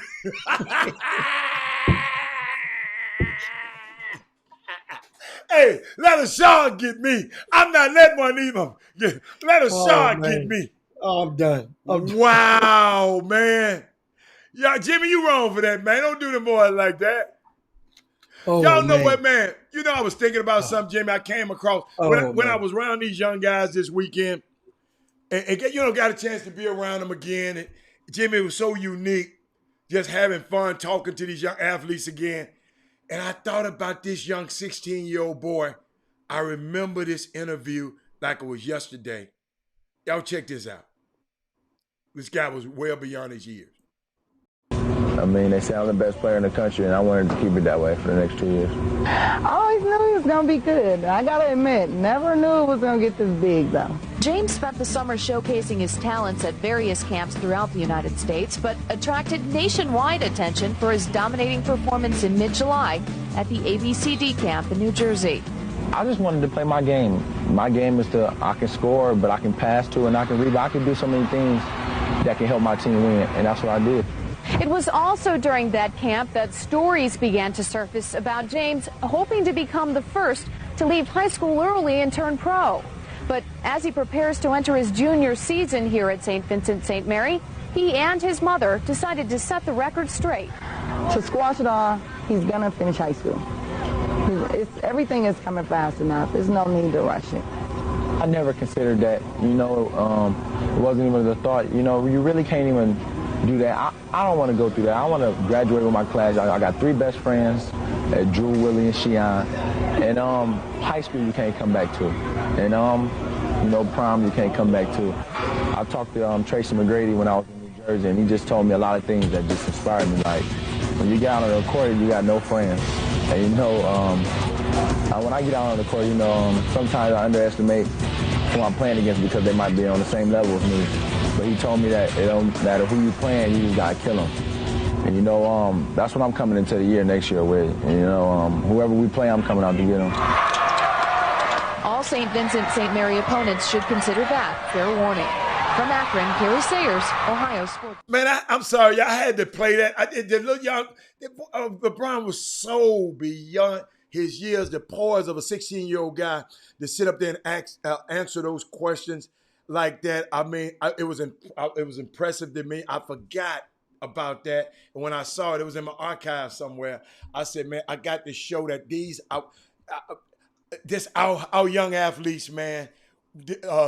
When you see them talk like this and articulate like this at that young age, it's a great chance they're going to go do something great.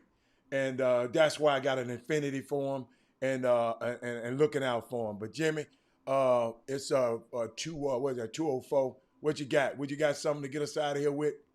But yeah, I think somebody had a question. Okay, Chris cool. Charles say, I got a question. Jimmy, does Silk the Shocker son play with Bronny, or is that Masterpiece other brother's son? No, that's you talking about his name start with a V. I want to say Victorious or something like that. Yeah, that's Silk the Shocker son. Oh, it is? Okay. Yeah, that's P's nephew. Okay. And and I'm reading the comments from Herb. Herb say, whoever he plays for, Team Fox kicked the tail away to going 4-0 for the second time during the circuit. So Bronny and them lost this weekend? Bronny and them team lost? Because I don't keep up with that much. I mean, I don't know what they did. I know they didn't win every one of their games. No. Oh, they did? Okay. No. I mean, nah, man, come on, man. You coming into Texas, man. This Texas. Dude, we got 5, man. Well, we got 5. They win. But how many? I just want to know if this Texas, somebody, we don't know. Tell me what happened. I understand. I just say we got 5. No, I don't know. I wasn't there, but and he said Team Fox kicked the tails and went 4-0 for the second time during the season. Okay. So Team Fox. So all of them playing under the same age group in Tech. I mean, is it different age groups? Team Fox is a young group, right? That's a 15 and under group. That's the same grade that Sean Jones said Master P's son. Okay. Master P's son is in that class of 2024, as well as Silk the Shocker's son is also 2024. So we had 2 of our kids play with Bronny, Jimmy. Amari Abram and Chris Johnson. I'm just reading it. Yeah. And it was funny there because it's funny to me, and all you gotta do is just pay attention. So if you pay attention, it lets you know who hasn't been paying attention. Because Chris Johnson he's played in several high stakes games this summer. Chris Johnson's name has been out there. And so when people that's from Texas, I don't respect people from California who follow Strive for Greatness, they may have seen Chris Johnson for the first time. But people from Texas, all of a sudden, Chris Johnson get a couple of dunks, he plays very well, and they're like, man, Chris Johnson can play. Wait a minute. Wait, whoa. What the fuck? What the hell was you? What was you watching all these other times with Chris Johnson? You're letting me know that you haven't been paying attention to Chris Johnson. Jimmy, you take this so literally. No, because the people understand something. It's easy to tell a person, I wasn't there, but this is what I heard. Remember, you just asked me about Strive for Greatness, right? What did I just say? Man, I don't know. I wasn't there, but they I don't know. They didn't win every game. I didn't tell you. Oh man, so somebody just said they did win every game. Jimmy, they won every game. Okay, yes. Stand correct. Yeah. But I mean, but you might be right. They might be wrong. I don't know. I was basing on the fact that when I saw somebody said that Team Fox went for, but Strive for Greatness was a 17 under 17. Team. Yeah. They were playing 17s. Yeah. So in that aspect, so I'm not sure of the details. And you had your own tournament going on. You wasn't worried about nobody else tournament. Yeah, absolutely. Very well ran, I may add at that. And one thing about it, at the period of time, everybody that go and you'll go and run around the yard, you'll run down the street, you'll go outside, then after a while you're gonna say, you know what, man, we done tried all the rest. But economically, them JRB events, they all ran right. They all organized. I can't complain about none of that stuff. And referees are going to be here and there, hit and miss, and no matter where you are. Because a referee wake out the bed with the wrong attitude, none of us know it until he get to the court. That's one of the things that you have to understand about a referee. Just like if you wake up out the bed with the wrong attitude, nobody else know it until they get you to open your mouth. Yeah. Nobody know the problems that you come in and you bring in to work. The thing is, a referee is getting paid and supposed to be able to block all this stuff out, and supposed to be able to take that heckling. That's what it used to be called, good heckling. Yeah. You can't even heckle no more. I mean, for real. Think about it. You can't even say, Ralph, wait a minute, hit the backboard. They looking back at you crazy. Ref, you blind as hell. I mean, I don't tell them that. I don't tell them that. Only way you can heckle now is if you make a rhyme out of it or something, or go back to one of those high school chants back in the days. You really can't. Everybody's so sensitive. That's a great point, Jimmy. If your ass crazy enough to put on that striped uniform, you should understand that something go to with that. Everybody ain't supposed to be no ref. I totally agree with that, Jimmy. Some of these guys do not need to be reffing, but I guess they want their bread. But if you put on that uniform, I think certain things should happen. That's why I don't want to ever coach it again. Because when you put on that, I had Gilbert Good over there telling me, what trying to tell me how to coach. Just sit over there. I ain't never came to your game and said nothing. Just sit over there and just let me run this here. I'm 3-0. No, 4-0 now, Jimmy. So it's just, man, let me tell y'all something. I keep telling y'all, I take my hat off to you high school coaches. I take my hat off to you summer coaches. Because these folks out here crazy as hell who watching the game and they don't know until they over there in that hot seat. They know it all sitting over there on the other side. But until they in that hot seat, man, I take my hat off to them guys. I'm telling y'all, parents. Man, I sit up there and watch. I sit up there and had to coach these guys. I had these. Listen, parents. I realized I had your pride and joy under my care for those couple of hours. So coaching is an awesome responsibility. I'm seeing them guys looking to see what I have to say. That's an awesome responsibility, man. Don't take it for granted, coaches. Don't take it for granted, man. And y'all leave them alone. And referees, y'all like this, them coaches ain't getting paid, most of them. Referees, you getting paid. So you need to be a little bit more, like Jimmy said, understanding about the situation. So it's I'm just trying to make it a better experience for everybody. It shouldn't have to be contentious ever since. And like Jimmy said, everybody coming in there mad at, ain't no telling what didn't happen. The gal could have just put your stuff and threw it out in the street. You got to worry about Jimmy. When I get through with this here, I got to go and get a truck to get my stuff. You don't know what people going through. So, yeah, that's a good one, Jimmy. I'm glad you said that one. And you wasn't on the refs. You just letting them know, dude, you getting paid. It's a different responsibility for you. Yeah, so, man. That's the thing. And once again, and guess what? And event operators, part of our responsibility is to find the best crop of officials that we can find, the best crop. And that's like I say, it's layers to running events. And that's a layer that you get to after you went a certain distance in this thing. You go, it's like sometimes when you guys might go and you play in the gas holes, a lot of times they have referee camps. Guess what that means? That means they getting refs on their best behavior because they can't afford to do none of the foolish stuff that we see at other events because they paid their $500 up to $500 just to be there. And they put their little old track number on their jersey on the back of their thing, and they're refereeing, hopefully to get picked up by one of the major conferences who's evaluating. That's why it's important, and I've strived, and I've fought the good fight, asking and putting people ass to the fire, asking them for years, how come no black event operators ain't got no referee camp in the state of Texas? All the people that does events, and it's been crickets. But at the same time, that's just one person swinging. It takes a collective, application of mental blows, of verbal blows to go out there to make that stuff happen.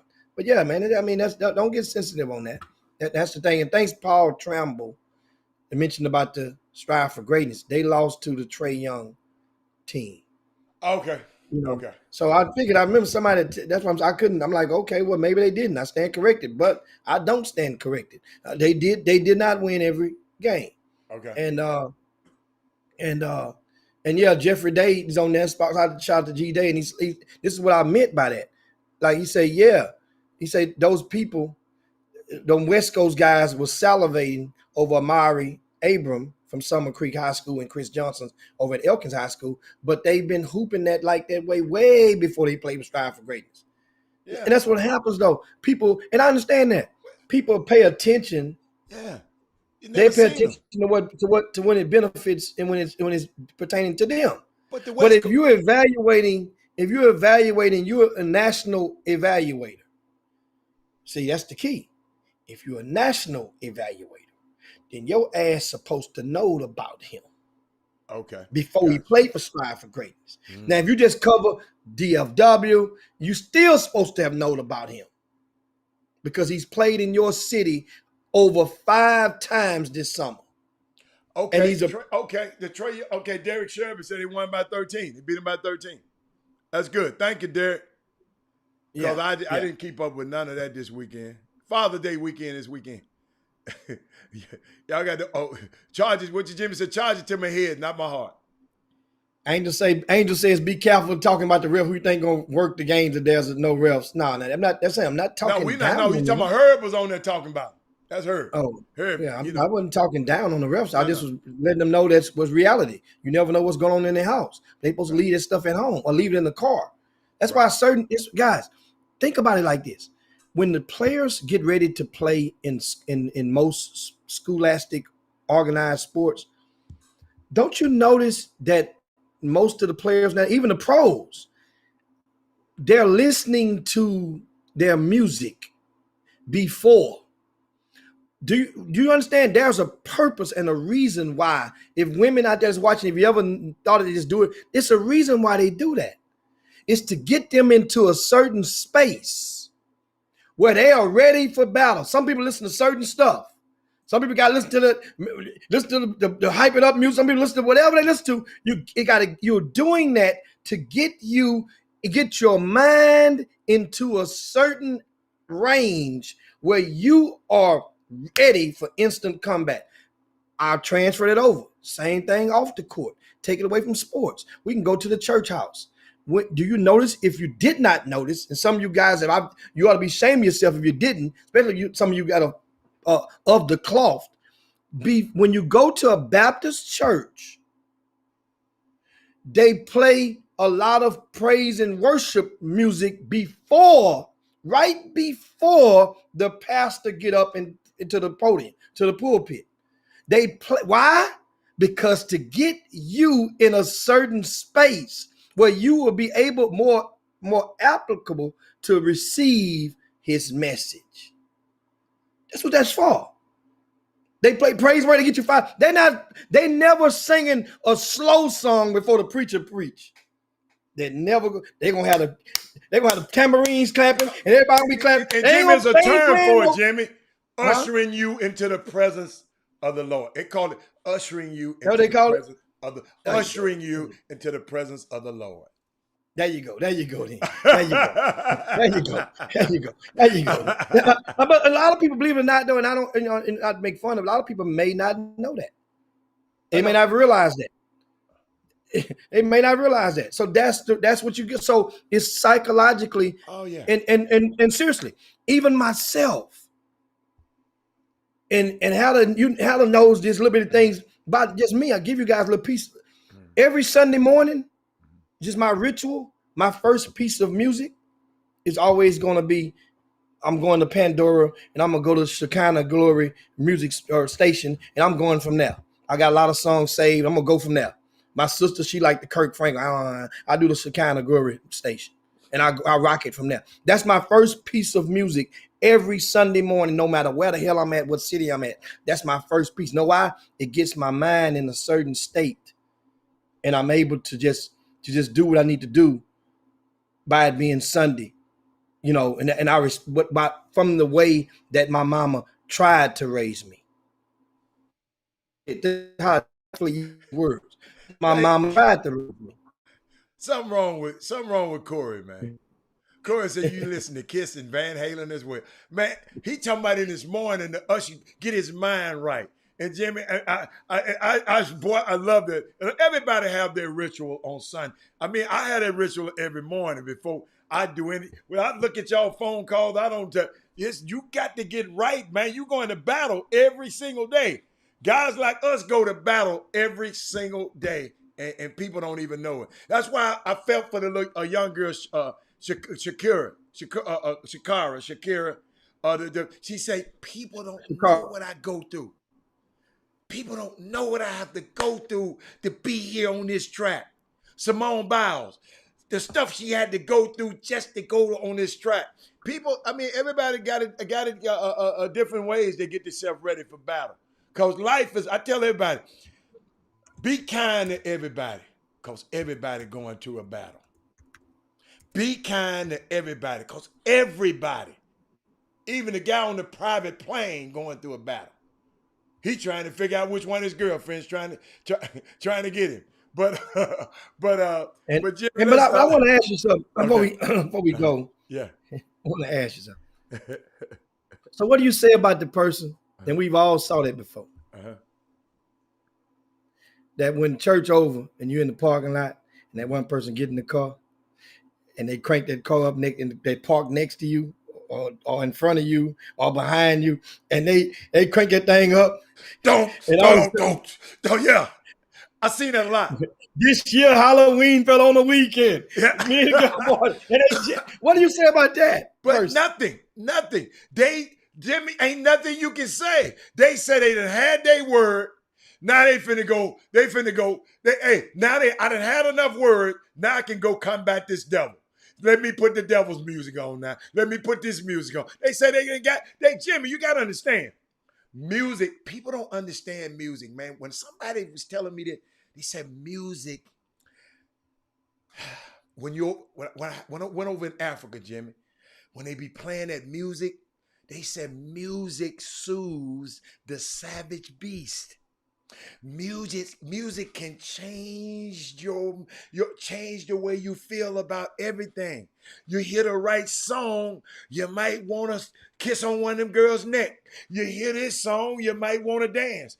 Music will soothe. Oh, I'm telling you, it's soothe Jimmy. They play certain music, Jimmy. The savage beast stop. The elephants look. You play savage music. I mean, I said that certain music is unbelievable how music is very, very important to our lives. Jimmy, I'm telling you, Aretha Franklin, how I love her so much. Every Saturday morning, when we clean up, don't play that song for me. It brings back memories. Man, I can hear that my mama played every Saturday morning when we clean it up. Aretha Franklin. Daydreaming and I'm thinking of you. Song after song after song. So music, Jimmy, when them people get out of that church, yeah, I see it all the time. I just said, wow. To each his own. But music is very powerful. What else? Something happened while we was on there? Oh no, just everybody just thinking about reflecting on it.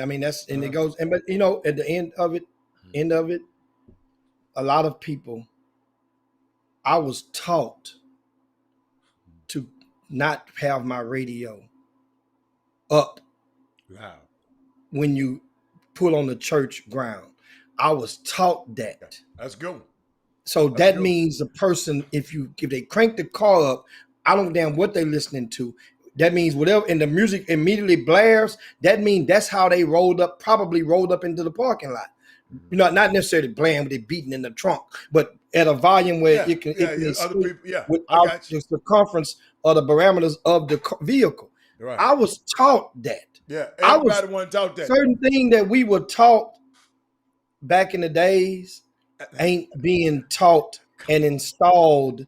It's like an application on a computer, an app. The app ain't being installed in a lot of these people of today. Seriously, it is. Good point. Some people don't. Some people, I ride in the car with some people. I look and I'm riding. Some people don't. Some people don't believe in putting a signal light on unless somebody is right. I mean, seriously, some people change lane and no signal light on. They don't believe in it. Some people don't believe in locking their doors. Just different things. Different people cut from different cloth. But anyway, guys, that's a good thing. Good conversation. We can go on all day on this stuff, man. Yeah. But we want to ask you guys before you hit the door, can you please share the show? And on our way out, it's a Chop Shop. If you're a first-time viewer, we welcome you to it. It's like none other. We get on here. One thing about the Chop Shop, we're consistent.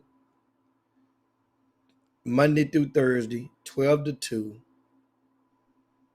Unscripted conversations about various topics, not restricted, primarily sports related, but not restricted to social justice topics as well. And we ask you guys and invite you to come and join us again, or bring somebody else with you next time, and just engage in the conversation, because tomorrow is going to be a very good conversation, no matter what the hell happens tonight between the Suns and the Clippers. No Chris Paul, no Kawhi Leonard. It's going to be a conversation. And also, Game 1 of Atlanta-Milwaukee will take place on tomorrow evening. Before we get up out of here, Adam, I noticed that I was waiting on Rod Wells. He finally showed up. Rod didn't ask me not one time. He didn't mention no baseball references. I thought we was going to talk baseball. We'll talk it tomorrow, Rod Wells. But I just want you to give you some homework and ask you, who's the hottest team in baseball right now? Alan, LeBron James. Who's the hottest team in baseball right now? Who's the hottest team in baseball right now? LeBron Do you guys have any James. idea that them Astros have won 8 straight? 8 straight. Who in first place now? Alan, did you see that game last night between Jimmy, the get Dodgers what? and the They done Padres? found a new way to cheat. How? I don't know. We ain't found out yet. What's the new way? I don't know. Talking about the Talking about pitchers with the Astros. stuff? No, the Astros. They done Oh, found a new way. They done found a new way. They can't be winning all these games. Something got to be wrong. Say, man, dude, do you realize the Astros, the 1 through 6 batters, all are hitting 280 or more? In baseball, that's very, very rare. Very rare. The 1 through 6 batters are all batting 280 or higher. Dude, we got sticks in that lineup. Jimmy, Sticks. something is wrong with that. I don't know. It's some weed in that toothpick. It's some medicine in that toothpick. Something is going wrong. Astro, we're going to find out later. Then y'all going to say, had a said something was wrong. Had a said something was wrong. I'm telling y'all, man. Hey, Walter Yates, you don't have the right to say Fernando Tatis. He hurt right now. So leave him alone. But let me tell you something. When y'all going to find out, y'all going to say, wow, they figured another way out. And I'm all right with it. I'm all right with it. Sonya, I know it. I know it, Sonya. Hey, Sonya, I know some people on here cheering for the Astros right now just because I'm cheering against them. So it's all right, Sonya. You Jimmy. What they don't understand, Jimmy, I'm sitting over there in the stands with you, cheering for the Astros when they was winning. And then I found out they was cheating.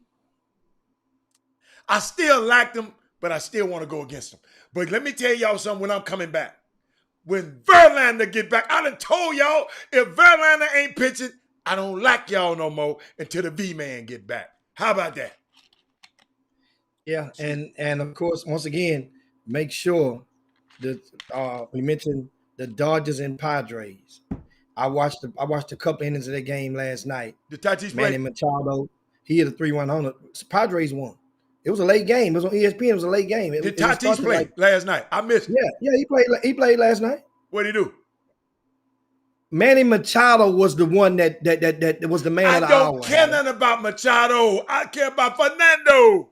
Jimmy, come on, man. Dude, understand something. One thing about the Padres, man, I told you, the Padres made those off-season acquisitions and got 2 pitchers into that fold, and 2 Cy Young guys. They got 2 Cy Young pitchers on the lineup, and two in a possible in that lineup. Dude, they got a nice stable. The Dodgers have to worry about the Padres, and the Padres ain't scared of the Dodgers. Remember, they've been going at it. They had this second. This series here is fun to watch, and that's the Dodgers once again and the Padres.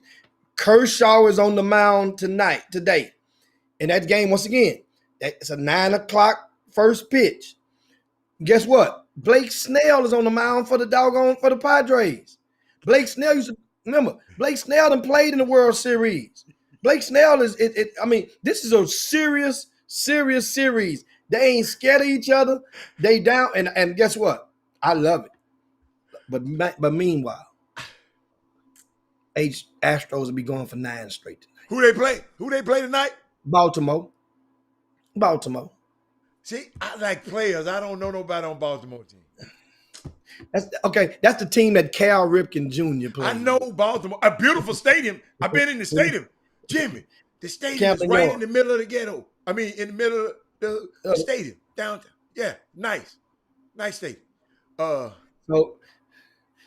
I'm looking at. He said, how to cheer for anybody who's in first place with a black manager. You're probably right. I can't cheer against Dusty. Y'all know I never talk about Dusty. All I talk about is people like Mindy Collins, Sonia Billingsley, Jimmy Hicks, and whoever. Them the only way. I'm just saying this just for them. Yes. You three. Dude, That's who I be. Guess who pitching for the Astros tonight? Who? Frankie. I don't know the hell Frankie is. Who is Frankie? Granky. Grinky. Oh, Grinky. Oh. Okay. So that's another W. That's 9 straight. Grinky ain't nothing like Jason DeGrom. Say, I got a hell of a fact about DeGrom. What? He did great yesterday. He pitched yesterday. He pitched 5 scoreless innings yesterday. Yeah. So now his ERA went down to 0.54 to 0.50. Ooh. And remember something. Check this out. So I'll leave you guys with this baseball stat. So this means he has 11 starts. Yes, in the record books, 14 starts. The ERA, I think, is 0.72. And no holds that record. Who? I just give you one guess. It ain't an Astro. Just give you one guess. Okay, good. I don't know. Who? Satchel! Satchel, that's my main man right there. Say, his record is on the verge of being broken. So now, because remember, Major League Baseball just merged, remember, the Negro League stats with Major League Baseball stats. So as it stands, Satchel Paige has the record for the lowest ERA after 14 starts.